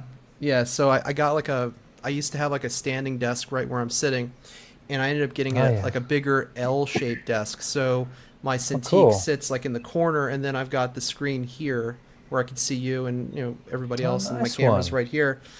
But now that I have this setup, I had like an arm for my Cintiq that I'd never used, and then I put the arm on the desk, and now I'm working at like it's basically at this angle my Cintiq now. I'm at Oh, that's great.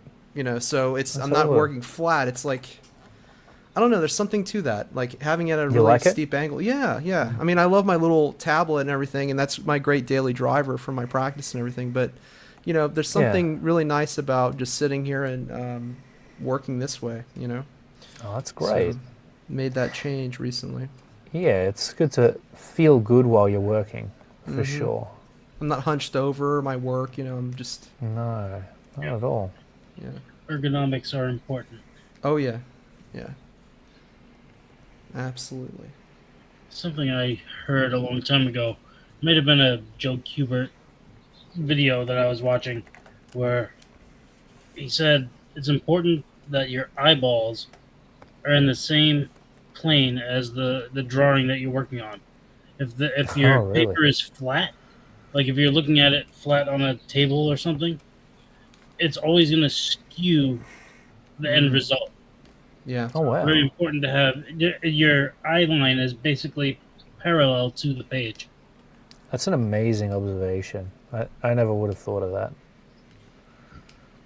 Because I actually found that happening to myself early on, where it looked really good, quote, really good, when I'm looking at it on the table. But then when I picked it up, I'm like, oh, what the hell?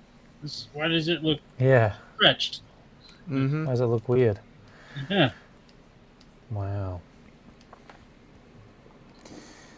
Yeah, that's a good little bit of advice right there. Okay, awesome stuff, Keith. Yeah, no, I've been redrawing along with your stuff there, and already this hand looks way better than what I was doing. Feeling good? Feeling good. Nice. There you go. Beautiful. Oh yeah, that's looking great. Oh yeah, that hand looks much better. Yeah. Hey, we got the face there. You're working on that. That's good. Mm-hmm. Yeah. Great stuff. Good stuff. Smashing it. All right. We've got Tara Hollis. What's up? What's up, Tara? Hopefully I'm remembering your name right. Let me know if I'm not. But she says, hey, Clayton. I finally caught up with your live stream. Amazing to have you here. Always. And then we have Holnet. Hey, what's up? He says, I don't recognize this character. This is an original character, I think. Yeah. This is an original character, and if all goes according to plan, you will. Oh. What's her name?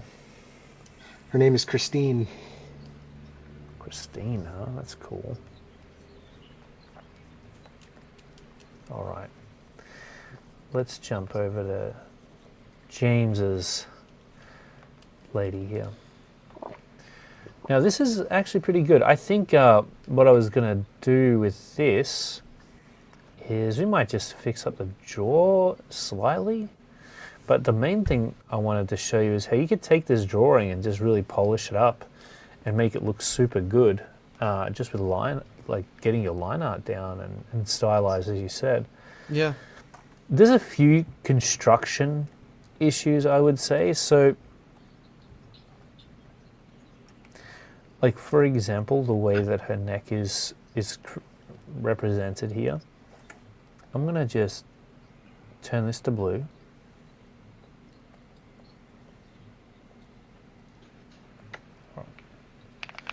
And lower the opacity.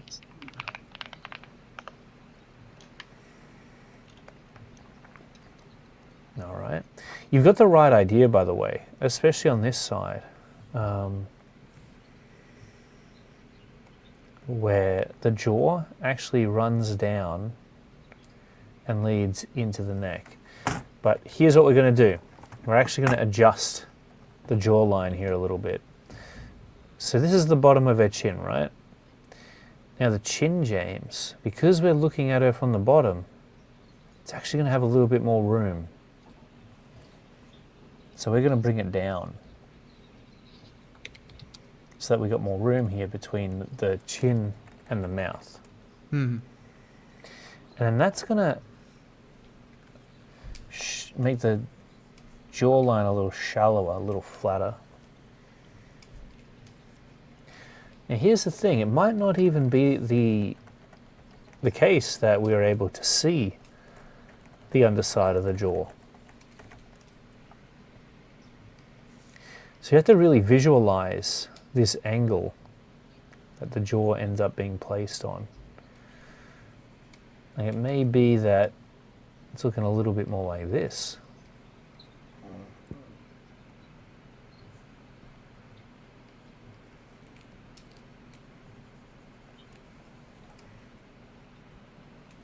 Although I don't think that is going to be the case. I think we are going to see it dip down a little further there.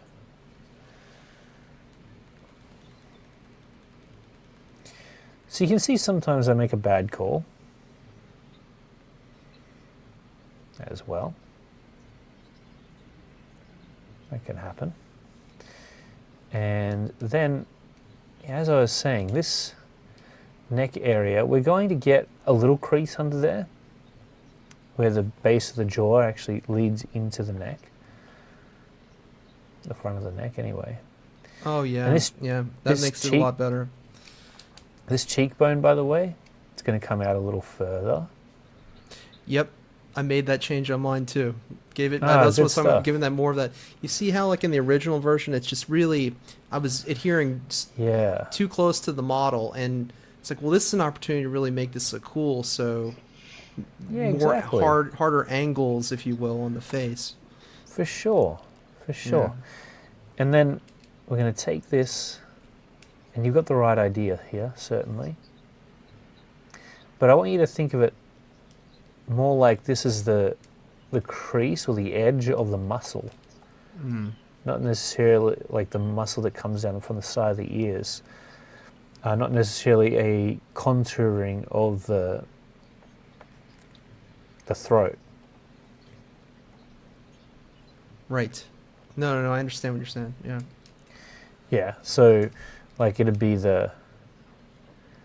this neck muscle that runs down into the collarbone. Right here. Not on me because my neck's kind of hidden, but yeah. So that's sort of what you're defining there, as opposed to the throat.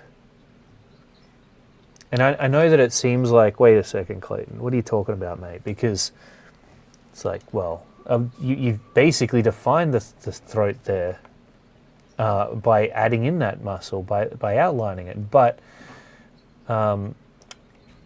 it's more the way that you think about it, right? Because the way that you think about it is going to change the depiction of the way that this is structured.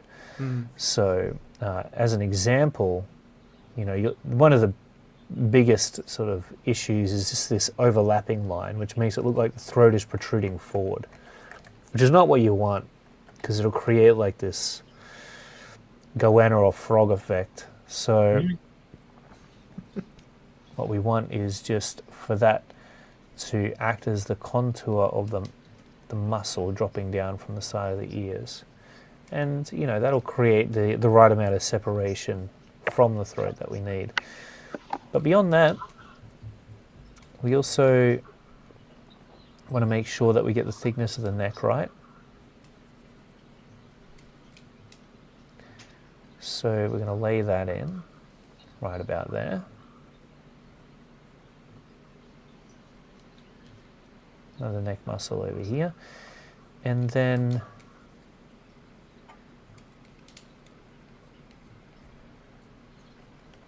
there we have it. So there's a lot of muscles actually going on here that I've depicted. I'm going to erase some of that because, especially on a lady, if you start to add in too much definition into the neck muscles, she's going to start to age rapidly. Right. So cool. I was able to kind of make those adjustments on the fly on mine too, so that's cool. That's good. Yeah. So you can see just how much that makes the neck look wrinkled. Like you could take most of those out. Yeah. And knowing which ones to take out when there's this few lines that are actually left is probably the biggest key. But yeah, maybe something like that. And then once that's done, you know, your facial features are pretty much sorted for the most part in terms of their placement, as long as we can get that shape down for the face.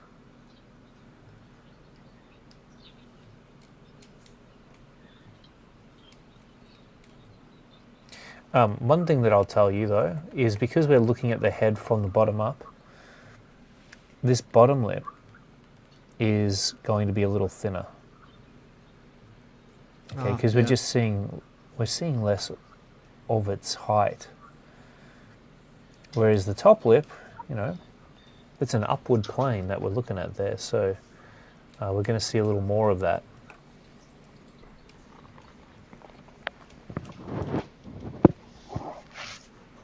Of course, we can add a shadow underneath that lip. And just for fun, why don't we give her a little bit of lipstick? Yeah, I've been studying some of the Silvestri methods of how he's doing the lips. It's interesting. Yeah? Yeah. Yeah, he does some pretty cool stuff for lips.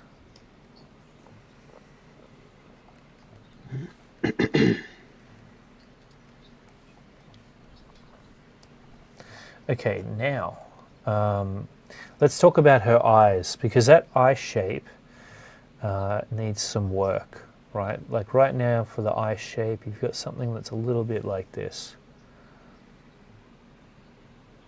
Now, it's probably a bit of an exaggeration, but you can see how that, yeah, it looks like almost an Egyptian hieroglyph, right?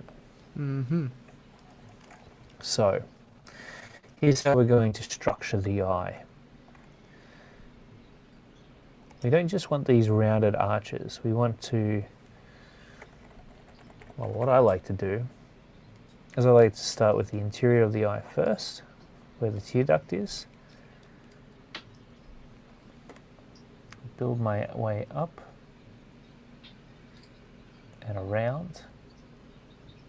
And I'm going to lay in the bottom eyelid.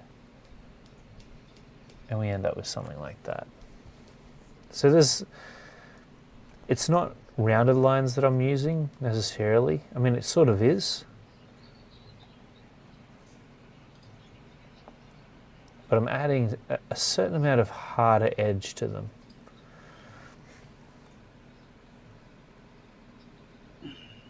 And then just like I was saying with Keith's, unless she's, you know, you want to give her more of an Asian look, I would say that you'll want to go in there and add a fold, a crease,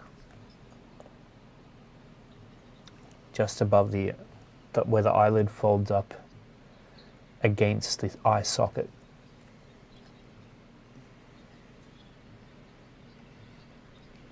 All right. And then same on this side.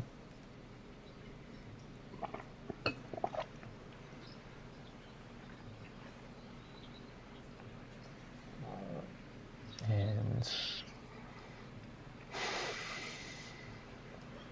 then we'll get that eyelid drawn in as well, eyelid crease. Now, of course, she's a lady, so we're going to want to add in a decent amount of eyeshadow, or rather eyeliner, I guess.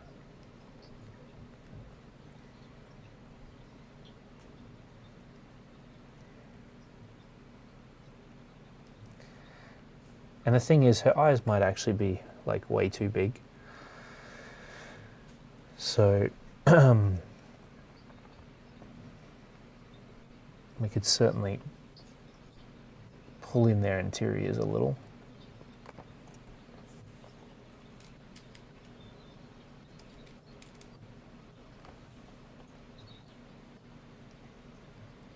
To around about there. So that's looking more normal.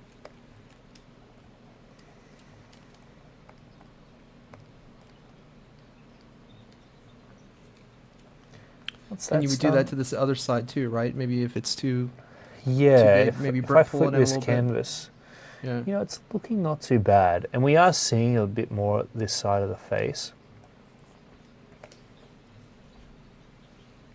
Right. So we could just, take that in. And as for the nose here, we'll think about what nostril we want to show on that side, this side as well. You know, we could even just place that in shadow.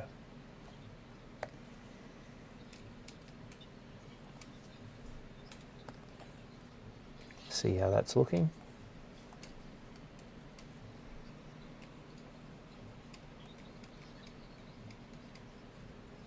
She's got some very juicy lips. Yeah.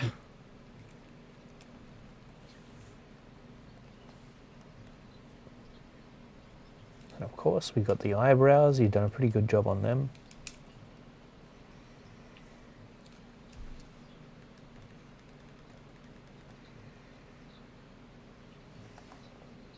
Clayton, while you're going through this, like, Yeah. how long did it take for you to develop your like stylistic intuition, where obviously you'd been studying all the great artists that you respected and you wanted to do something in the vein of what they were doing? Like, how long did it take you to kind of like be able to kind of imagine that in just a drawing, you know, and just like, okay, I'm going to draw a lady, for example. I want a certain stylistic approach to it and a look. How long did it take you to kind of get to where you could do that? Like, what was your path to that? It took a little while. I'll tell you something. I think that being a teacher in the art of comic book illustration certainly helps you to develop your skills as an artist. Right.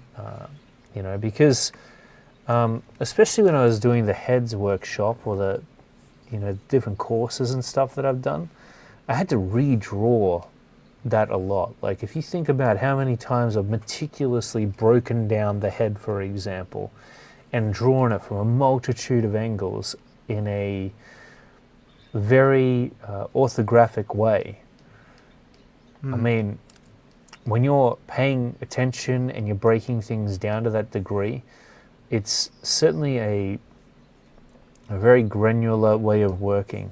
It makes you dissect the process on a whole different level than if you sort of just guessing your way through it. So I would say probably that was one of my biggest advantages, but obviously not most artists don't take that route. So I think that in regards to my advice to everybody else and how they should approach the situation, for me it was choosing I think I've talked to you about this before, James, but it was choosing the top 3 artists that I love the most. Mm-hmm. That was Mark Silvestri, David Finch, and Michael Turner. Right, I would say they're my top 3 for sure.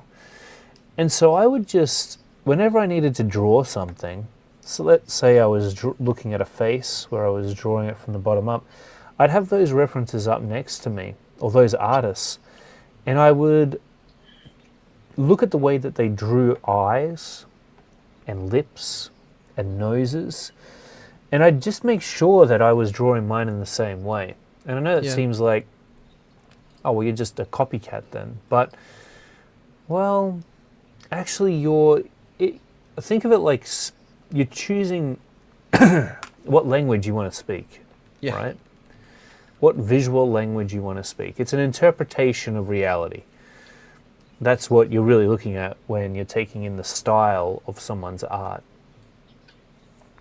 And so just think of it like, rather than you're copying their work, it's more like you're choosing a visual language to go with for your art. You're choosing a language to speak in.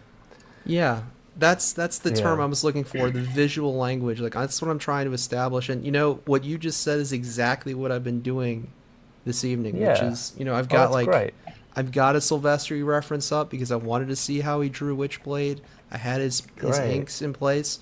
But then what I'm doing with this exercise is I'm taking this pose that I already did. I pretty much had most of the proportions and everything for the most part, except for the adjustments you've showed me and we've made on the stream. Yeah. most of it was there, and I could just build on it, and not have to like construct something from scratch and just kind of study it. Yeah. And so I'm applying that method. And I guess That's what I was great. trying to ask you was like, I guess it took a few years before you could put those away and just do what you do, right? I mean, I guess that's my for sure. kind of question. Yeah, not necessarily how did you do it, but yeah. It's a combination of a lot of things. I think, especially if you got your fundamentals down as well, that helps a lot. So, like, for example, having your anatomy down, even though I'm probably taking a bit more of a Michael Turner finish for this, the way in which I'm having the shoulder come up and around, that's definitely my anatomy knowledge kicking in there. And then the icing on top is really the stylistic look that you end up going for. Yeah. But in terms of the mechanics of the drawing, how the character is moving and stuff, and making that look as accurate as possible,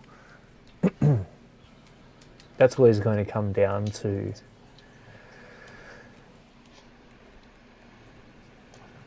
on the topic of being worried about like being a copycat from other people, have we seen the joke about the artists that are always angry at themselves because they're never as good as the greats? No, I haven't. This is a good one. It's a little comic, and it's this like artist in Oh, is modern it? day, and he's like, "I'm never going to be as good as the greats." And then it's a guy like 20 years ago, "Man, I'm never going to be as good as the greats." And it goes back to like Da Yeah. Vinci. It's like, and then eventually it gets to a caveman, and the caveman just goes, "Man, I'm the best." Yeah, Yeah. right. I think I've seen that. Yeah, it's great. But like I mean, but the joke was like, it's like, yeah, everyone is taking from everybody that came before them. Yeah. Oh, there's Yeah, nothing for new under sure. the sun, I mean, it's yeah, I mean, if you think about something like perspective, right? Like that was created by somebody, Yeah, and it's just a model that works for everybody I think it was now. created by Da Vinci. Oh, was it? Well, there you Yeah, go. like he was the one who Thanks, Da pioneered Vinci. like the idea of using like a plumb line and using a horizon line to draw things, because before that, Ah, all the drawings looked wonky. People were drawing buildings. Like, yeah. Da Vinci was like, "There's something to this. We're just all missing it. Let's call it perspective." yeah, Totally. so I guess it's sort of an individual call, like on how much detail you put in with the arms and all of that, right? I mean, that's Yeah. yeah. Oh, yeah, for sure.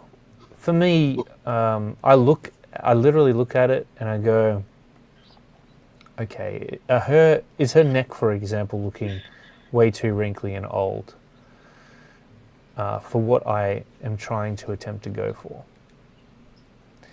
And the other thing is that I might also do some erasing just to see what it looks like. Like if I go ahead here and I decide to erase this back a little and I erase that back a little, does that look better than what I had before? If I take out this line and break it, does that look better? If I kind of readjust this one, does that look more right? I think so. And I like to break the lines up. And the more that you do things like that and you see, oh, wait, that actually worked, the more it kind of reinforces those decisions in your brain and you remember it for next time. You're like, okay, cool. Try not to define your lines too much. Or try not to have unbroken lines, rather. Now, for her breasts here, I'm just going to make them look a little bit more symmetrical.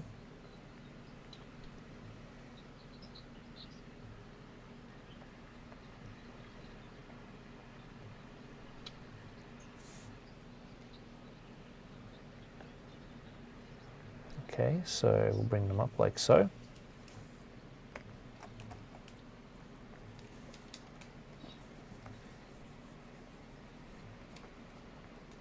And of course, let's give her some clothes here.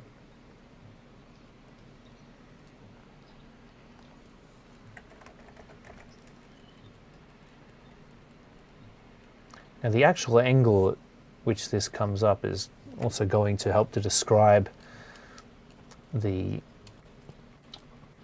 way that her body is rotated.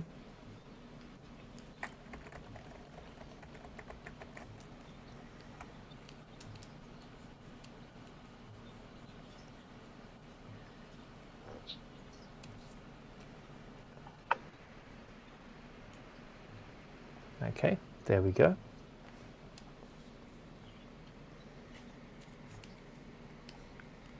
Yeah, flipping the canvas. There's a lot of value in doing that. Mm-hmm. Oh, for sure. Yeah, that's why I don't do it. I don't do it. I'm too scared. Oh, you got to Yeah. do it, man. You got to do it. It is so scary. important. All right, we're just going to bring her trapeze. Wait a second. We're going to bring her lats in a little bit because they were way too far out there. Okay. There we have it. That's my little critique of this lady for you, James. Nice. You want to see what I've got, Clayton, Yeah, so far? let's do it. Okay, let me zoom out a little bit. There we go. We're going to wrap this this studio session up actually in the next few minutes, guys. I assume it's getting late for you over there in the States. What time is it at the moment, Matt? 11 o'clock. Yeah, 11 yeah. o'clock. It's a good time. I'm kind of Alright. I'm kind of struggling with the chin here. Trying to get it. That's why I actually flipped. Oh, yeah. But I know it's a little rough, but Yeah. I did kind of make adjustments while you were. That helped a lot with the chin, kind of making that. And then I didn't have this little crease under here, Sure. with that. You know what, So- James? What if you basically took those lines that you've got coming down from the chin now And erase them. on either side? So you see, if you just have a single flat line for her chin, just erase those ones at the sides there for a second. So with just directly underneath her mouth. So You mean this one right here? yeah, so just Yes. the sides of those. The sides. If you- Oh, I if see. you- Yeah. Yeah. So you get rid of those, and now you take those lines and actually make them a little straighter. So instead of having them angle down that much, have it be a more subtler angle leading into the sides of the jaw. Something like that. Yeah. Yeah, and then you can keep on leading it down. I like but, that. Looks Yeah, good. that looks better. Yeah. I know it's rough, but yeah. Do you see the difference there, though, a little bit? Yeah, I was following what you were doing, but I like that. That's a good suggestion. And I could even minimize it. What I did try, Clayton, I thought, let me see what happens when I get rid of that line, but you can't, because it doesn't look right when you get rid of this chin line here. You have to have the chin line for this angle. No, like it just doesn't work. You Because do. there's just way too much space, and it's just like a potato head, if you don't do it You right. know, yeah, exactly. And the chin is always going to cast a little bit of a shadow unless the light is coming from below. Yeah. In which case, the shadow will simply be on the other side. Be on the front of the chin or the upper portion of the chin. So, yeah. But, no, this is looking really good. The neck's looking much better too.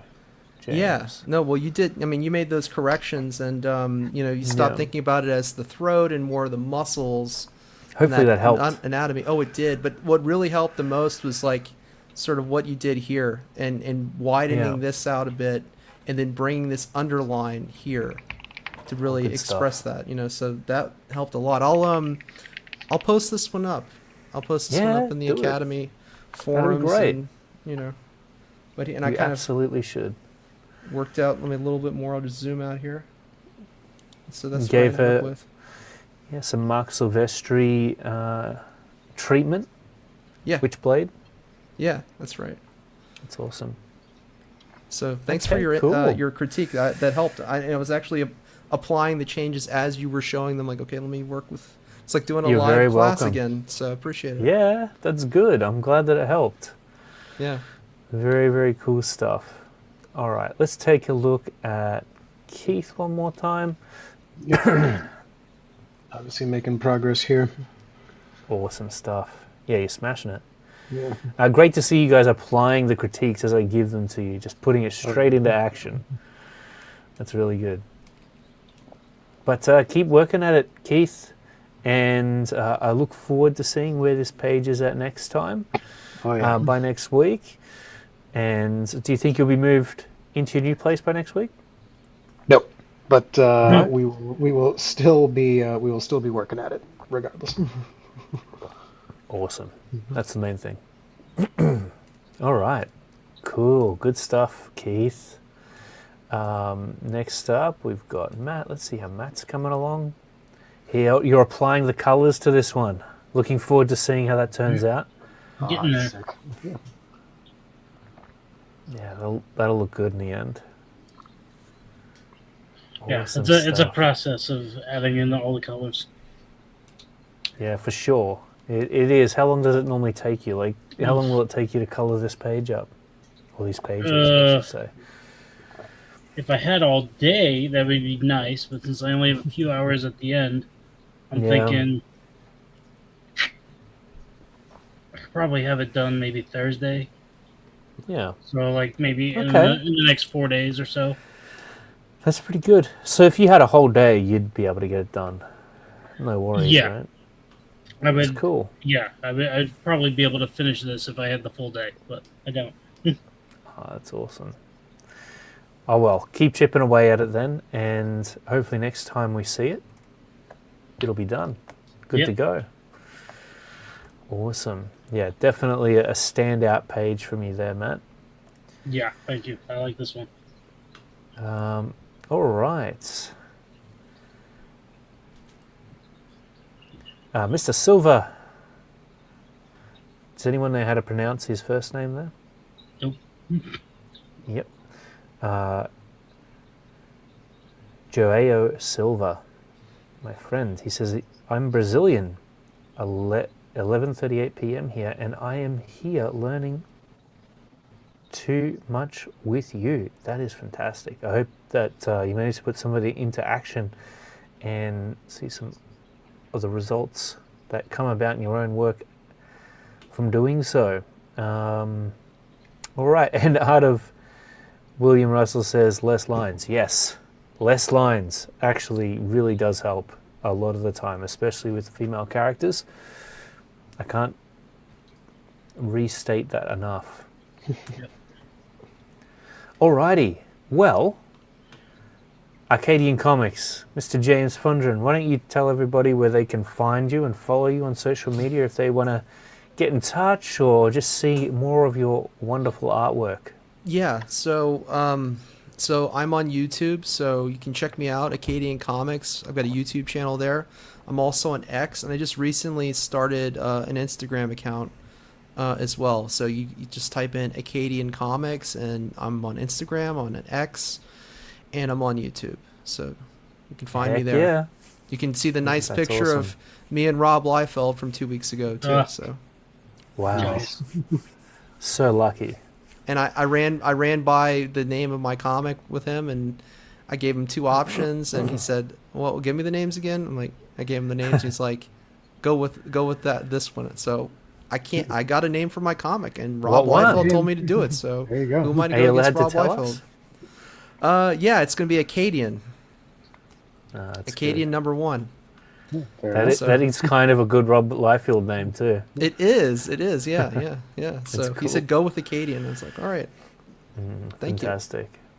I mean, there were all kinds of Awesome. people. They were getting their books signed, and then, I had some art on my phone that I had saved, and I showed him. Like, here's kind of a mock-up of the character, and I've posted in the Academy before with the guy with the fleur-de-lis and the mask and everything. And he was like nodding his head. We were looking at it, and he's like, "Oh yeah." And I said, "Yeah, this is the character. His name's the Acadian." So he's like, "You should go with that." Cool. Yeah, he was really nice. He was signing, but they had a guy. He has a guy that travels around with him that has an electric fan that because he signs his books. He'll do like a Liefeld etching, and then or he'll do for me. He just did like his regular signature. I didn't pay for the etching. Yeah. But he'll do his etching, but he uses pen markers, right? Cool. Paint markers, right? So the paint needs to dry, otherwise you put it in the bag and it'll smudge, right? So he has a guy just standing there drying his signatures with an electric fan. Oh wow! As they move the production line along with people who want to get their stuff signed. So it was cool. It was fun meeting him. They had people from like Maine and Pennsylvania and all over the place that drove down to see him. That's awesome. Yeah. How cool is that? Yeah, it was cool. Cool experience. I met Billy Tucci. We talked for a little while. It was cool. Billy Tucci, that's good. Yeah. He's got his, what's his OC called again? She, yeah. Yeah. Yeah, very cool. I mean, so lucky to be actually brushing shoulders with the legends of the 90s like that. I know. Well, it's my location. I'm in New York City, so I'm close, That's where all the action is. I'm where all the action is, so it helps. Oh, yeah, I hear that. Yeah. That's awesome. All right. Matt, how about yourself, my friend? Where can people find you and your amazing artwork? So I'm on social media, Facebook, Instagram. If you just type in Nicola, Nickola, you probably find me. You can also go onto my website, so it's Nicola-comic-art.com. Cool. Yeah, that's where that's where I sell all my stuff. That's where I share, really everything through my gallery.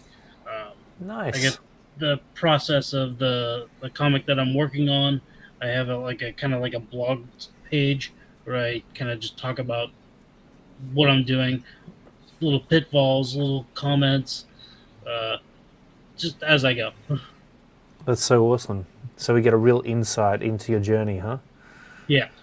That's great. That's actually kind of what it's called. It's called The Warrior's Journey. Nice. Definitely sounds like there's something there for everybody to learn. All right. And Keith, where can people go to find you and the awesome story you're working on? If they want to find me, they can hire the A-Team. They might be able to track me down. Oh, yeah? If they want to find me on the street somewhere, just while I'm getting coffee or something, they'll be like, "Are you that guy?" I'm like, "No, I swear I'm not. This is don't want me." But hilarious. No, I don't have any social media presence right now. Oh, you don't? We might work on that in the future for getting this out there. You gotta get that happening, Keith. You gotta get on it. Yeah. Yes, you gotta get yourself out there. I'm a little bit behind the 8 ball on that, but don't worry, we'll put something together. Yeah, you'll get there. Don't worry. We'll make sure of that. We need a class on building a social media presence. Not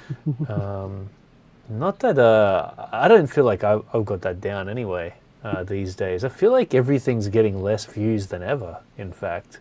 Yeah. Yeah, some people I used to follow back in the day who would get tens of thousands of views. It's like in the, it's gone from 5 to 6 digits. It's gone from 5 or 6 digits to like 4 digits. I think, would you agree, Clayton, that like the key is just keep producing content? You have to keep making content, putting things out there for people to watch and click and like, and just keep going. Yeah. Yeah, you do need to do that. Mm-hmm. Especially these days at the moment, because there's so much content out there. To really be heard or seen, I think you also have to create content that cuts through the noise. Because you can post out loads and loads and loads of content, but if one of those pieces of content actually, hits a chord with an audience, I mean, it can be a game changer. Like, one video or one post that you make can get you most of your subscriber base. Believe it or not, if it really takes off. But, for something to take off and have a good chance of it, you've got to be, in it to win it. It is a bit like winning the lottery sometimes. It's like you finding can try gold to or striking oil. Exactly. Some things just really take off.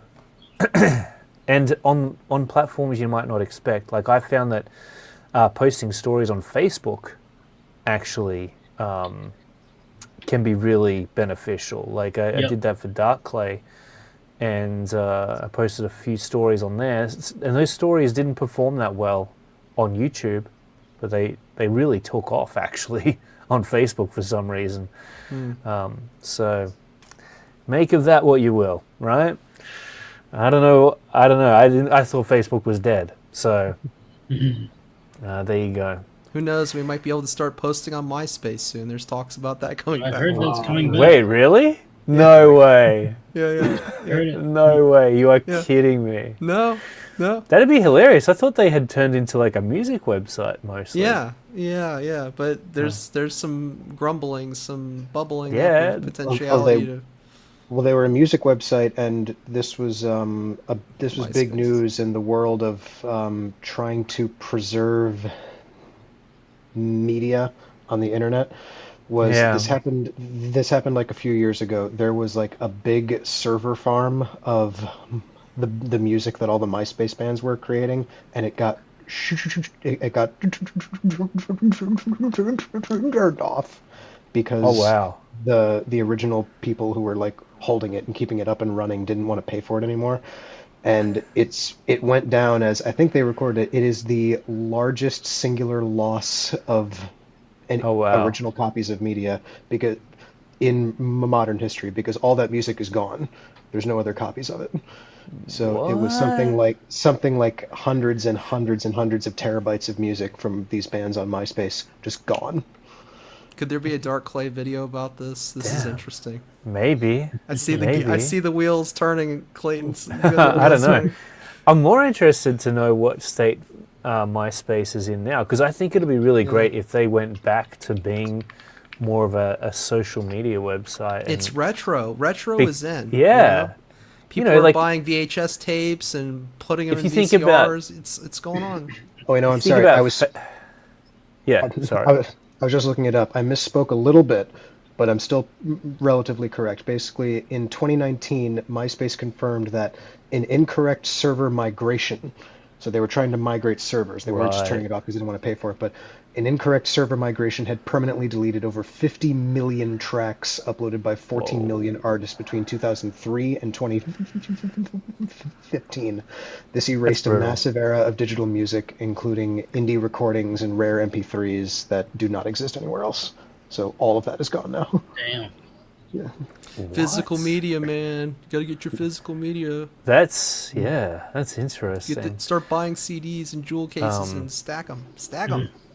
Because if you think about the way that Facebook has gone, and most of the other social media, it's like all about like really pushing the ads, and MySpace didn't have really that in the beginning. It was a different version of social media. So that'll be interesting to see that, come back in some way. Anyway, we should wrap it up there, everybody. Thank you so much for being here. It's been amazing. I've thoroughly enjoyed today's studio session, and we hope to see you back here again for another one. We will have a feedback session later this week, and probably, if you're watching this on the How to Draw Comics Network, whether it be on YouTube or Facebook or whatever, we'll probably have like a free lesson for you guys, as well as a few of the more expanded premium lessons in the How to Draw Comics Academy. And, by the way, if you are watching right now, let me pitch the Academy for a moment here. If you would like your work critiqued in a feedback session, and you'd like to jump in on the studio sessions here with me and the gang, as well as actually tune into the lessons that we host exclusively in the Academy, then along with the library, the massive library that we're building there, I highly suggest that you jump on board and join the How to Draw Comics Academy as a member, because at the end of the day, if you really care about mastering your abilities as a comic book artist, or really just as an artist in general, I always say if you can draw comic books, you can kind of draw anything. After that point, it's kind of like a superpower. It's like learning how to draw on steroids when it comes to being a comic book artist. If you really care about that, we've made it so that the academy is actually really affordable. I've made it so that the academy is really affordable, because I know what it's like to be on a tight budget, and I know that we all are right now. So it's less probably than a Netflix subscription. So, and you get I'm not exactly sure how much that is at the moment, but I think that it's going to be well worth your time to jump in there. In fact, I have been sort of working on another tier for the academy, which has a little bit of mentoring actually built into it. So we may make that available. I might make that available depending on how I'm feeling about it. However, that'll be like something that's pretty limited, just because I can only actually pay that much attention I can only pay a certain amount of attention to a certain amount of people on that level, obviously. So just something to keep in mind, but definitely hit the link in the description, check out the academy, and we hope to see you there. All right, everyone, until next time, keep on drawing, keep on creating, and we'll see you again real soon. Bye-bye for now. Peace.